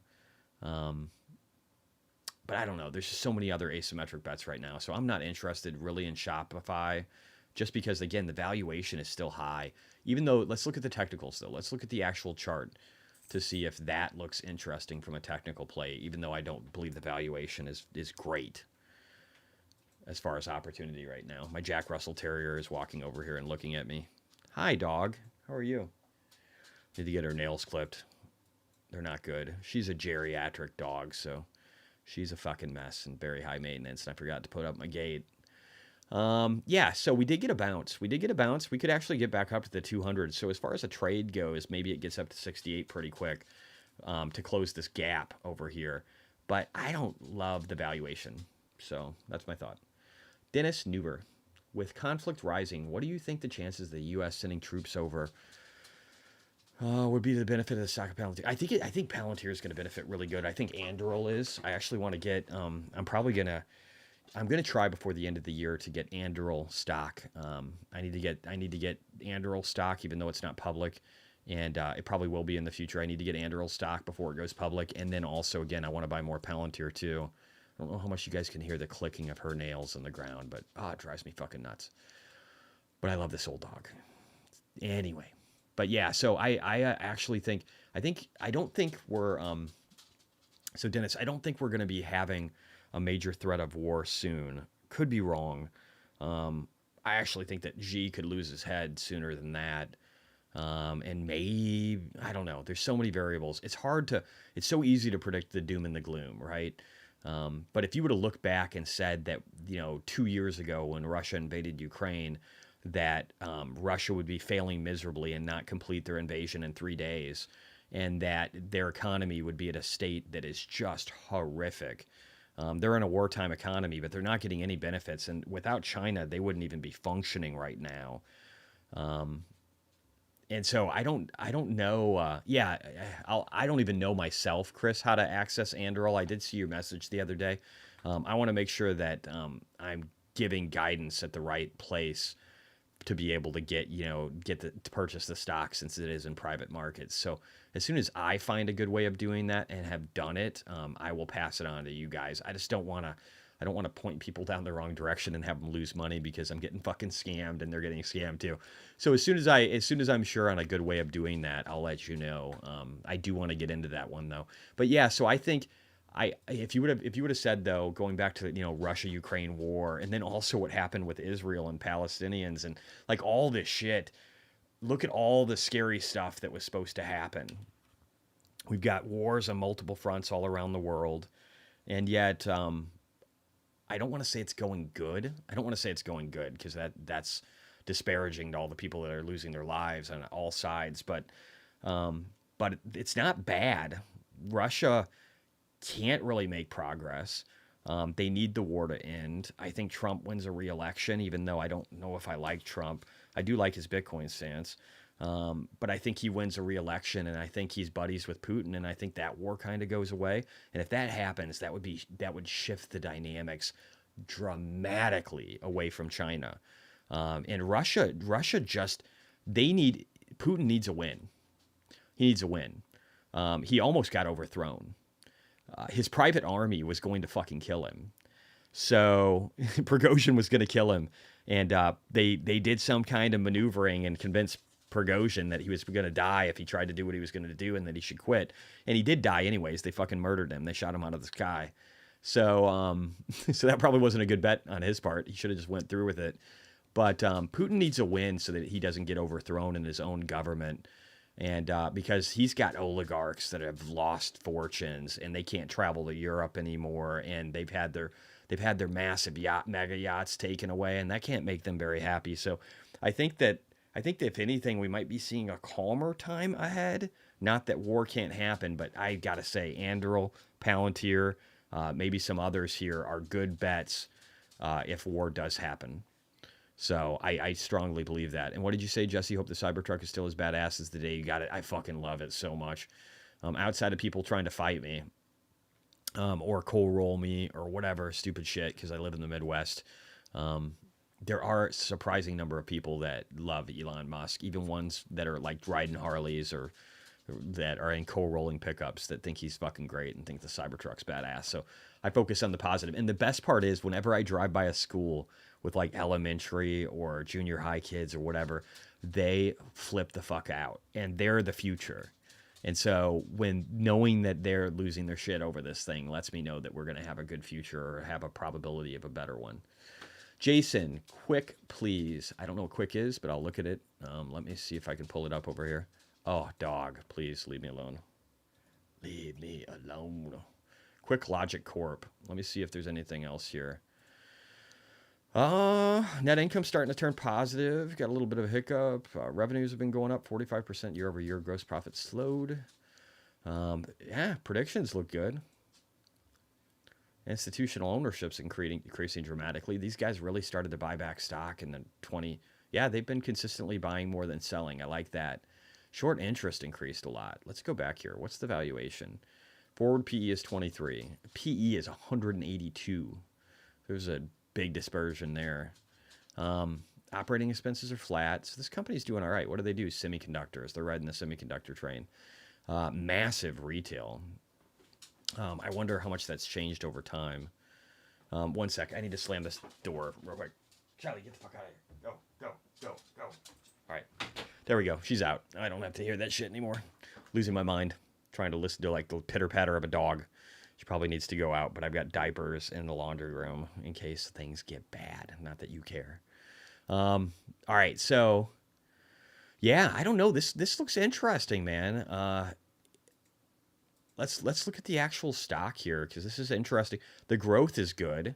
They are actually seeing growth in the semiconductor space, and their estimates look good too. But again, this whole sector. I mean, if they're really pulling off this kind of revenue growth in the end of this year, that's going to be nice. But they better. Let me go back here. They better make that happen though, because again, their current PE ratio versus their forward, it's still kind of a rich valuation. So let's look up quick. I'll just probably pull it up over here real quick without real quick.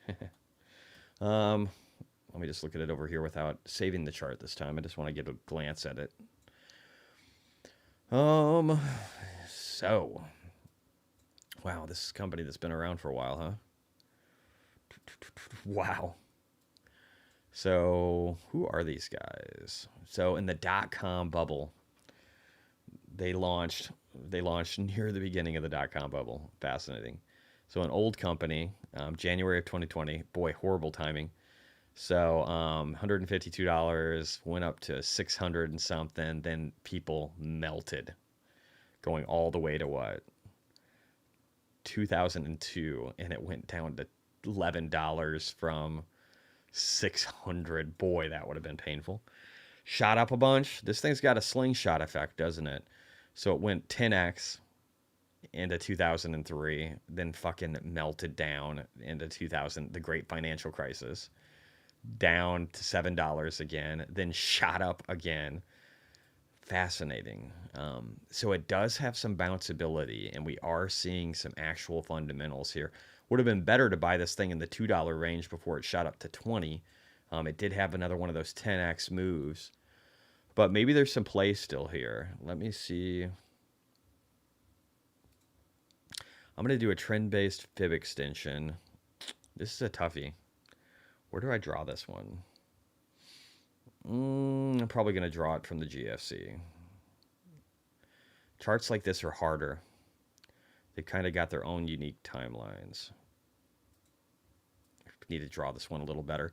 So it is bouncing off the .618. That's interesting. If it can stay above that, but there's a little bit of gap underneath it here, right? So we're above it right now, though. If we can continue to stay above this, then maybe we run to like the $17, $18 range again. But it looks like it had a really good peak in March at $20 and then went all the way back down. It had like a 50% haircut. This is such a volatile sector right now, and I feel like Nvidia is going to take most of it. I don't know the fundamentals about this company. Maybe it can go up and you can get a good bounce here. I don't know. I hesitate to say much more than that, though, because these things are so obscure, and this thing has had a history going back since the dot-com bubble of stealing your money. These are lower highs, right? So I would keep that in mind, Jason. I would keep the fact that lower highs appear to be the norm. So if this thing got to like 30, I don't know if I'd be really bullish about it going higher. On macro, where do? Oh, you deleted it. All right, MB, let me know when you get that back here. Oh, BITF, I didn't do that. I should do that real quick too. Let me look at BitFarms.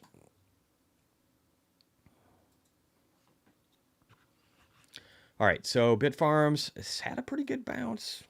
It's up 4% today, down 2.4 in after hours.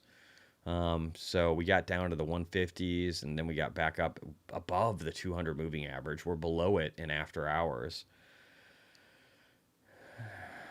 NFP on Friday. What's the acronym for NFP? Is that an economic thing, or what are you talking? Can you clarify, MB?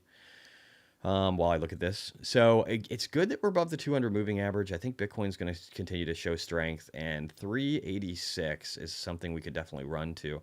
This market cap is tiny. It's a $757 million market cap. Through Disruptor as an accredited investor, not 100. Yeah, I think that's the only way to get in right now. Hey, is this Jeff Lutz? Is that who I'm talking to? Yeah, you're probably right. It's probably the only real way to get in is being accredited. So you got to have some money. You got to either have a big income, or you got to prove like you're a multimillionaire, and then you can get into it with something like that. And that's probably the way to do it. I just don't have any experience in doing it. I wasn't an accredited investor until the last several years, and I've just been in the public markets. So this is still kind of a learning curve for me. So if anybody has more, definitely throw it out. No, different Jeff. Okay. I know he follows me too, so I can't quite know. Anyway, but yeah, so I could see the market cap going up for BitFarms. All tides will rise. It's a small cap. It can outperform. Gorgo, anyone had good experience with Disruptor? I tried Anthropic, SpaceX with them, and both failed. Good to know. All right, if anybody has any input, throw it out there. All right, Mikkel, getting much more bullish on Cypher after today and yesterday's updates. Seems the only upgrade projections, when they're absolutely sure they'll get in there in time. Others might fall short. They could. Again, I think all boats float, and I think as Maytag says here, BTC is going to the moon. Ryan Rybkowski, HSY, please. Not sure what that is. Let me take a look. Hershey's, the Hershey's Company, chocolates. Wow, I don't love this chart. Let me look at their actual financials, and then I'll tell you why I hate the fucking chart. DJ White Gold. Hey man, I think I follow you on X maybe. Anyway, I'm not sure if you're doing the cheaper package, you're coming back, you were here, whatever. Either way, I appreciate you. Thanks for coming in. All right, HSY. Let me look at the fundamentals on the Hershey Company. I do love me some dark chocolate, but not bad actually. Kind of impressive revenue growth. Well, 9%, but profit growth year over year, 36%. Forward PE is worse than the PE at 21. So, not a crazy valuation. They still have a lot of debt. It's probably long duration, but like when you got 3.7 billion in debt and 520 million in cash, it's not a great number. Short interest, 2%. Not a lot to speak to there. So here's what I don't like. I don't like the guidance is flat going out through the rest of this year.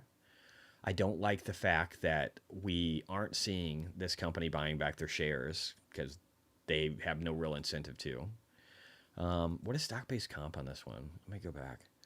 It's a small number for last quarter, 0.18%, 0.93%. Yeah, this is pretty much like it's an old corp, so you don't really see a lot in dilution with stock-based comp when your valuation is what, $40 billion? But I don't like the debt. I like the increase in net income. 800 million is all right, but the PE isn't like, this isn't a tech company. Please hit the like. I agree with needs 55. Hit the like. If you can comment too afterwards, that's always appreciated. But I don't like the setup from a technical level either. This is barely hanging on to the 200 weekly moving average, and it looks like a fucking bear flag. So I personally would not own this. Even though I like chocolate, you don't always buy the things that you like just because you like the product. I think Rivian makes a great pickup truck, but they do it for $150,000 a truck, and that's not fucking great, is it? I think Lucid with their Sapphire Edition car, I think it's the best electric car on the planet right now. But it cost them $500,000 to make a car that they're selling for like a little less than $250,000, and I think that sucks. So again, like just because you like a product, it doesn't make it a good one. And this is a bear flag. So I would stay the fuck away, personally. Justin, hey Jesse, LAC, financials and chart please. Could be a lithium mining play. Thank you. I don't really love lithium right now, man. I think that's such a shit sector, if I'm being honest. But I will pull it up. So Lithium American Corp, woof, been kicked in the nuts, right? So lithium, $25 for this company. Now it's $3. That hurts. I don't see this getting better. I don't see this is a heavily saturated market where you have every fucking legacy auto company telling you they don't give a shit about EVs or that they're focusing on it, but they're not really fucking doing that. And then you have over 500 EV manufacturers in China, of which 99% of those will probably disintegrate in the next couple of years. So these guys have contracts with all these lithium companies, and yet they're backing away from them. I think that's great for Tesla, but I don't think that's great for these lithium companies that have been ramping up, thinking that they're going to make a bunch of money off of this gold, this lithium white, whatever the fuck color lithium is, gold. And they're not. They're going to lose all of it. And let's just look at the financials on all these. So I was in lithium like a couple of years ago, and then I realized that it was going to be a shit play because you got this thing, right, where everybody's jumping into it. Everybody's jumping into it. Look at this company. They don't even have earnings. Really? Is this broken? Let me go back over here. I just need to double check. It's probably not broken. Yeah, they don't even have revenue. So this is about as fucking speculative as you can get. And I'm not saying this to be a dick. Who is this? Justin. I'm not saying this to be a dick. I'm just saying it to be super fucking honest with you, bro. Like, this company sucks right now because it just doesn't have revenue. Again, their cash position's kind of been burning away. Massive share dilution. Look at this jump in share dilution, but it's not a Bitcoin miner. And their estimates are non-existent. So I just don't touch shit like this. You're going to lose a fucking bunch of money. That would be my take. There's a reason this is bled out from April 2024 from a $7.72 all the way down to $3. So don't invest in this shit. You're going to get fucked. If you like getting fucked, then do it. I'm just kidding. Don't fucking do it. Michael Myers. I love that name, first off. Hey, Jesse. Excited to catch you live today. I'm happy to have you here, man. I love the movies. Again, Thinlay. Hey, Jesse. Looking forward to the show. Me too. Needs. All right, let me see. Do we have anything really? Canada lowered. Okay, we talked about that. ETH trying for 4K. I do agree. I think it is. Actually, how's ETH doing? Let's look up some Ethereum here, guys. Actually, you know what? Let me do it over here because I actually have this one. I haven't really... We talked about Ethereum. We talked about the fact that it's becoming inflationary again, but I don't think we actually looked at Ethereum. And let's see what the ETH BTC trading is doing here. What are we doing? Ooh, that's interesting. So potentially the Ethereum BTC trade might have found a base off of previous trading ranges, and it does look like it's getting ready to do a breakout. So I don't hate ETH right now in that regard. And then, oh yeah, let me go back over here and I'll look at the actual Ethereum. And I think maybe Ethereum steals a little bit from Solana, but the market cap is so huge. It's looking good though. It's looking good. Chart looks good. Again, we're not far away from a breakout zone on Ethereum towards new highs. I mean, it wasn't even 5,000. So Lululemon is up. Yeah, they were down like 40% or something. That's cool though. I'm glad to see that they're doing better. Let's see. Do you think ARM will follow Nvidia or go down because its PE is way too high? I'll look at that. Give me a second. I'm just jumping all over the fucking place here. Let me see real quick. Let's look at Nvidia. I keep desaying as DLO keeps getting lower. Yeah, DLO. Did I look at DLO? I feel like I started to. Maybe I didn't. Let me look at that one real quick, and then we'll jump around here and look at some of the chips. All right, so DLO, again, getting its ass handed to it. Oh, yeah, I did look at it. Big gap, dropping low, down like 89%, probably trying to establish a bottom. And I'll let you know if I ended up closing that position. Now, let's look back over. I want to pull up Nvidia. So Ethereum looks good. It looks like it looks poppy. It might even take the lead from Bitcoin for a little bit because that pairing is looking good. Let's look at Nvidia though. Nvidia just had a fucking great day.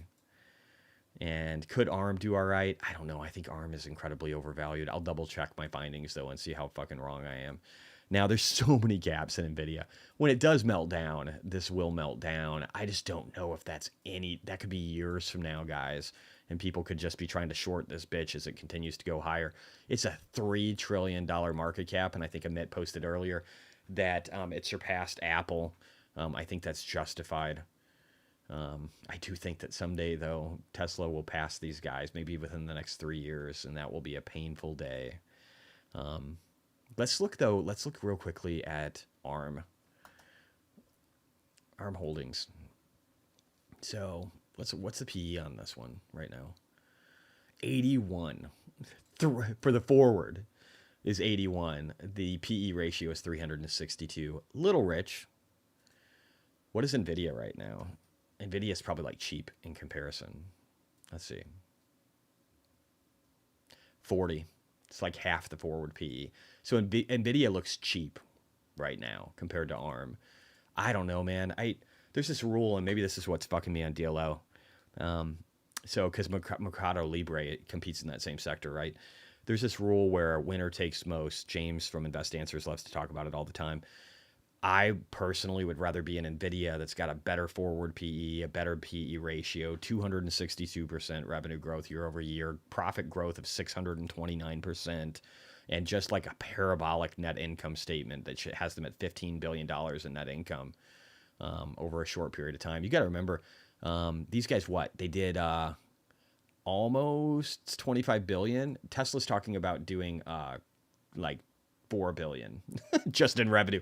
So 25 billion And Tesla's going to do like 4, and they're plotting for, I don't know. I would rather be in Nvidia. I just think it's a safer play, personally. I mean, look at this growth. It's still so great. What do you think will outperform? PayPal calls at 95 for 2026 or Tesla at 3? I think Tesla is the safer bet, but I think either one of them could outperform each other. But I would lean towards Tesla doing better on the June 2026 calls that I hold, with a 330 strike that I've got. Mine isn't 300, but it's 330. I think that's very doable in the next 2+ years. But I don't know. PayPal could do really good, though. I mean, again, either one of them. I don't know which one's going to do better over that time frame, because really, I got to say, 2 years is a shorter time frame. Again, it's one of the longest that you can get on an options play, but 2 years is like a lot of things can happen over 2 years. Let me squash my wife real quick here. I probably need to bail in a second and talk to her and see what that's about. But yeah, so I would rather be in Nvidia, and I don't know which one of those do better over that time frame. I like both of those plays. I've got more dedicated toward Tesla because there's so many asymmetric opportunities with Tesla. But you have to realize that PayPal will outperform. Alex Chris does that for a fucking living. What are they even sitting at right now? Let's look at that one more time real quick since that meeting was happening. Let's see if they're doing any better in after hours. So still up about 1.37%, but he said that they're doing better than their guide, and so that's what we want to see. And then they're breaking into the advertising game. I've been preaching that for a while, that these guys will be able to make tons of money off of advertising because they've got a wealth of data and make up such a huge amount of the e-commerce market. So I stick to that. Can you set aside 1 second the hate for China? I don't hate China. I actually love China. I love Chinese people. I hate the CCP. I hate communism. I would love for Alibaba to do great, but the country is fucked. Forward estimates look extremely good. I don't believe any of that. I actually think that China is on the precipice of a depression. There are so many things. I need to do a China video. That's probably the thing I need to do this weekend. I need to show you guys just how shit China is, because I haven't been doing a good job talking about China, and I'm letting, there's too many people that are obviously getting excited again. I know there's people like Jake, W, and just a bunch of people that kind of, I don't know, he's really great at technicals. I fucking love his work, actually, but he doesn't differentiate with what's going on in China, and China is a fucking mess. We are literally taking almost all their shipments from companies like Temu, which we're going to be cracking down on hard, and we're inspecting all of them, and we're finding fentanyl, and we're finding tariff evasion, and think about what's going to happen with China and the U.S. The West is some of their biggest markets. They're flooding markets all around the West with goods so that they can crush industries like the auto sector and others. And they've been doing this with solar and doing it with a bunch of different sectors, doing it with steel for years. But now their own sectors of these are collapsing. And we're going to be pushing massive amounts of tariffs and preventing them from being able to come into our country. And I posted this before and talked about it in one of the other videos. But even countries like Brazil, which are a part of BRICS, the B, right? Are putting tariffs on China for goods that are getting dumped, and Mexico is doing it, and Chile's doing it, and so even Central American countries, and I think Africa will follow too. There are well, probably not Africa, and actually Africa is pretty fucked. It's kind of a mess, and leaning towards China isn't helping them. But countries that have their own manufacturing or their own processing of minerals and stuff that are getting dumped on by China are like giving the middle finger. And they're doing that because Europe is going to be doing it more over the next couple of weeks and probably really leaning into tariffs, and China's going to fucking hate that.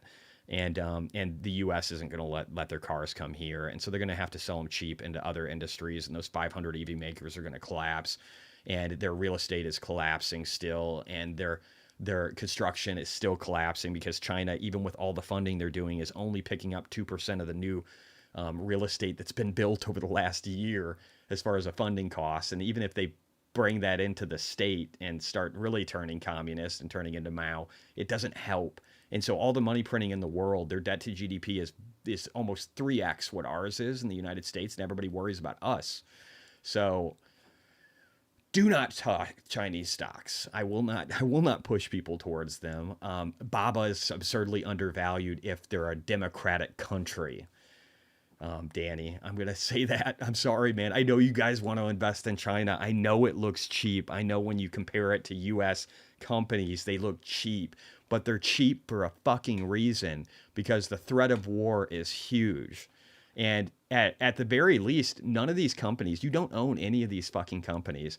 They're all just like based out of the Cayman Islands. And so you just own paper. And Russia recently has started seizing more American and Western, or I should say Western assets from companies like Germany and France, for companies that weren't even trying to sell. They just froze their fucking assets and said, oh, hey, you're us now. We own you. And so these are companies that weren't even, that were just playing nice with Russia, and they're still fucking them because of what their governments are doing. Imagine the downfall of China's economy if 2/3 of the world is at war with them economically because they've invaded Taiwan, or just because their economy is collapsing and they're trying to dump on the rest of the world through companies like Temu, where they're not even making money, but they're trying to crush companies like Amazon. And then now the U.S. government is cracking down on them. And if you think Biden is tough on them right now, which he is, think what Trump will fucking do. I mean, what he's threatened to do. So please don't invest in China. China is a fucking mess. Michael Pettis is literally based out of China, and he's talking about how China's whole economic model is not sustainable because of vastly inadequate domestic spending and a lack of investment opportunities. Well, this is Paul talking about it, but Michael's putting it out there, and he's not arguing against it. And then you have Chinese home prices dropping faster than Japan after its own bubble burst, and then they had their lost decades. There's GDP articles about GDP actually declining in China. There is so much fucking bad shit. This guy right here that I follow is talking about how their steel industry is collapsing. And he lives in China. He spends most of his time in Shanghai. He's one of the few Westerners that's still left, and he's still talking about stuff like this. So this isn't just like anti-Chinese propaganda. These are people that are here talking about how fucked this economy is. Even just Beijing's version of what China's GDP is versus what the IMF is reporting. And I believe the IMF is being optimistic. So we're seeing declines in their GDP, and their country is falling apart. They're laying off massive amounts of people. I was looking at an article and a video recently that was talking about how over 100,000 millionaires have left China since the pandemic. 100,000 millionaires. Please don't fucking buy Chinese stocks unless you want to fuck yourself. And then if you do fuck yourself later, just be okay with that. All right. Anyway, my 2 cents. Sorry to shit on your parade, guys. Sorry. Again, if you want to measure them by American metrics, they're going to look cheap. And who knows, for a trade, you might make money off of it. But I think you're just going to get fucked. You're just going to get fucked, especially if we go to war with Taiwan. It's all over in an instant. You'll lose access to all the funds that you have in these things. They'll just go poof. They'll go poof and be gone. Okay, Jesse, we get it. All right, I hope so. All right, you guys asked for this. Anyway, I better figure out what my wife wants and see if my geriatric dog, pissed in the laundry room. So I got stuff to do, guys. But I'll try and do a better job. Again, I know I need to do a better job with you guys on giving it all the information that I'm taking in. I'm trying to limit the noise. This was actually a really long session today. I wasn't planning on going for 2 hours. But hopefully you get some value from it. And I love you guys, and I hope you have a great day. And let's do it again real soon here. I might actually end up doing something like, I don't know, maybe Monday, Wednesday, Saturday. We'll see. I got to figure out if it's going to be Saturday or Sunday or what I'm going to be doing. But I'm going to try and just bundle all this stuff up and give you as much information as I can. And hopefully the bookmarks get better with X, where I can do that in a better way than just like barfing out a bunch of bookmarks that I've done over the last, several days. So I'll try and have it be more cohesive in the future. But yeah, please, if there's anything I can get you to do, stay the fuck away from companies that suck and that seem like good deals, but they're value traps. And that includes 99% of China right now. So please just stay away from stuff like that, and don't like YOLO into companies like GameStop and shit when you have Bitcoin and Tesla and Palantir and a bunch of other great companies sitting in front of you. Think about the long term. Don't think about the short term. Don't get caught up in stupid shit and fucking dog coins. Even though I own some, just realize that it's a small percentage, and it's just a multiplier that I will dump harder than shit, because I don't care how cute the fucking dog is. I don't care how dank the memes are for this frog, and whatever the fuck bread is. Don't get caught up in stupid shit and think that it's somehow going to be like the future or Ordy or whatever beautiful narrative there is. Most of this shit is trash. The meme stocks are trash. And buy stuff that's real, and don't buy Chinese companies that you're going to get fucked on later, because their economy is going to enter a depression that I hope we can avoid. Anyway, love you guys. You take it easy. Let's do it again. Peace out. Bye.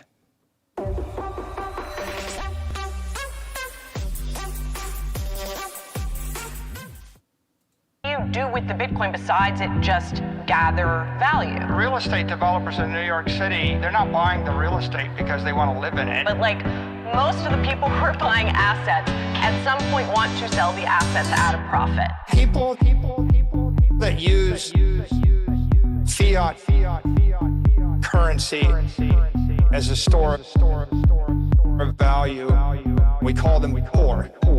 We call them poor. People that use fiat currency, we call them poor. We call them poor. We call them poor. We call them poor.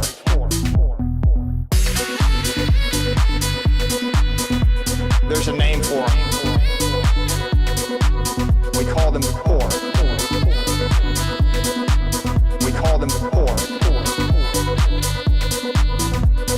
Okay? Right, like, the point is, if you have the superior asset, it's going up forever, Laura.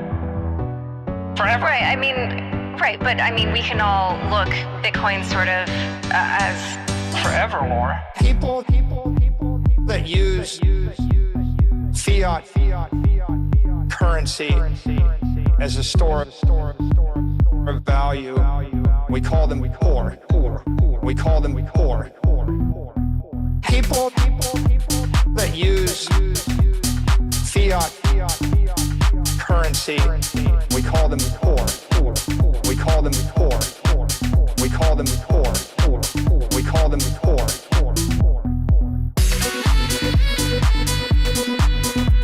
There's a name for them. We call them poor. We call them poor. We call them poor. We call them poor. We call them poor. We call them poor.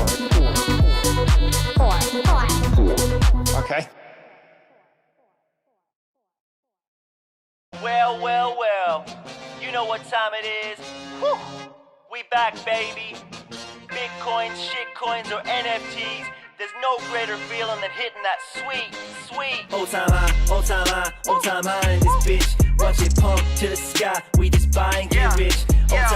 Old time high in this bitch. Watch it pump, baby. We just buy and get rich. We back in the black, we back in the green. Got the team all around me, we rowdy and causing scenes. Where you been? Grab a cup, baby, come and take a sip. Oh my bad, yo, what's up? Man, you did it by the dip. Oh, that's rough, oh, that's tough, oh, that's really gotta suck. Only problem that we got is that we didn't buy enough. Man, I joke, man, I kid, know exactly what we did. Now we pull up in the whip, cause we just hit. Old time high in this bitch. Watch it pump to the sky, we just buy and get rich. Old time high in this bitch. Watch it pump, baby, we just buy and get rich. got my family on the phone, they asking what they should buy. I say a time machine to take you back to when I was trying to get you buying on the low, instead you trying to buy high. I guess it's time for me to sell this shit and wave it goodbye. Like sayonara, I don't wanna be stuck there with the bag. Don't be mad, I'm just saying I'm taking some of the cash that we stacked up, baby, cause we out of here. As we blast up straight into the stratosphere, right through the all-time high in this bitch. Watch it pump to the sky, we just buy and get rich. All-time high in this bitch. Watch it pump, baby, we just buy and get rich. All-time high in this bitch. Watch it pump to the sky, we just buy and get rich. All-time high in this bitch. Watch it pump, baby, we just buy and get rich. Once again.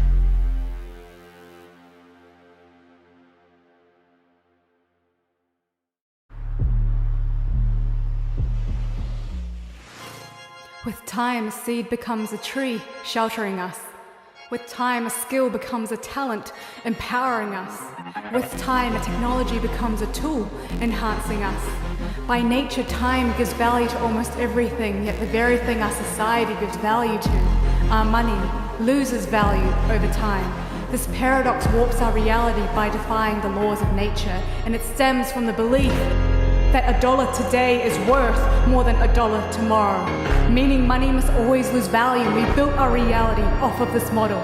Time value of money, we call it, but in reality, this is just dogma.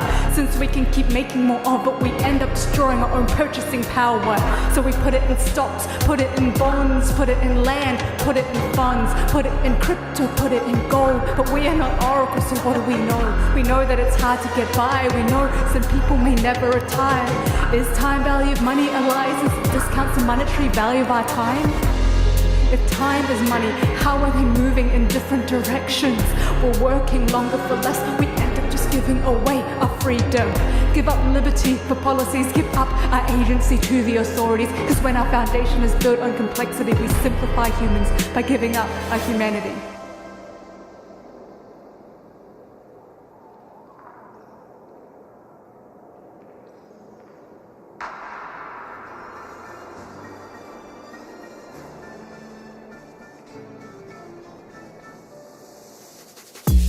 Reality check, we've strayed too far from the truth. The world economy's a wreck when 1 + 1 no longer equals to 2. And if life's created from the truth, along the way something got screwed, and we let our own dogma subjectify value. We divorce action from consequence. We defy the law of physics when we made scarcity infinite. We disregard the language of mathematics. So our systems are built in a fallacy. Our society's based in a fantasy. In the absence of truth, we're living in the shadows of our own reality. And that's the root problem. Man-made rules can be broken. As our trust crumbles, so does the progress of our civilization. But one thing remains constant: no one can cheat nature. So why not use it to architect a stronger base layer? The most beautiful buildings engineered based on these consequences. Natural law drives rigor needed to build something enduring, uncompromising on principles that accounts for the flaws. Because when our lives are at stake, the gravity of truth cannot be ignored. So if our monetary systems were designed like structures, it would embody energy and matter so the money itself matters. An unbreakable limit enforced by costliness of creation ensures the structure holds value for many generations. A rule-based system governed by maths builds a transparent ecosystem that can self-error correct. With no one in charge, no words are taken as fact. Only work from computation can actualize truth of timestamps, and like water flowing off a cliff down the path of gravity, computational energy makes time flow one way only. It is this irreversibility which gives value to our money by upholding consensus and scarcity to create one shared reality. Now the map is the territory. Now we're working with high fidelity. Now money is truthfully time and energy bound by finality.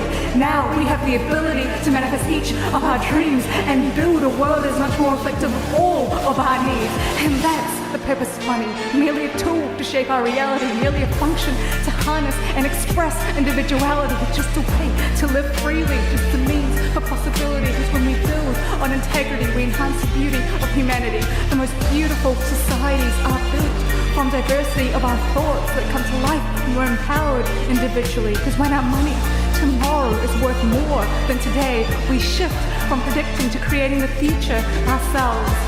And when our money grows in value, we grow thoughtful in how we use it. Natural law drives rigor needed to fund something enduring, something truly worth it. Something that pushes the sky's limit, something only possible when our real value and consequence exist in boundless virtual dimensions. Imagine potential creations, fueled by monetary life force, lasting for many generations. We will venture into new territories and unleash these possibilities once we learn to embrace the truth of our reality.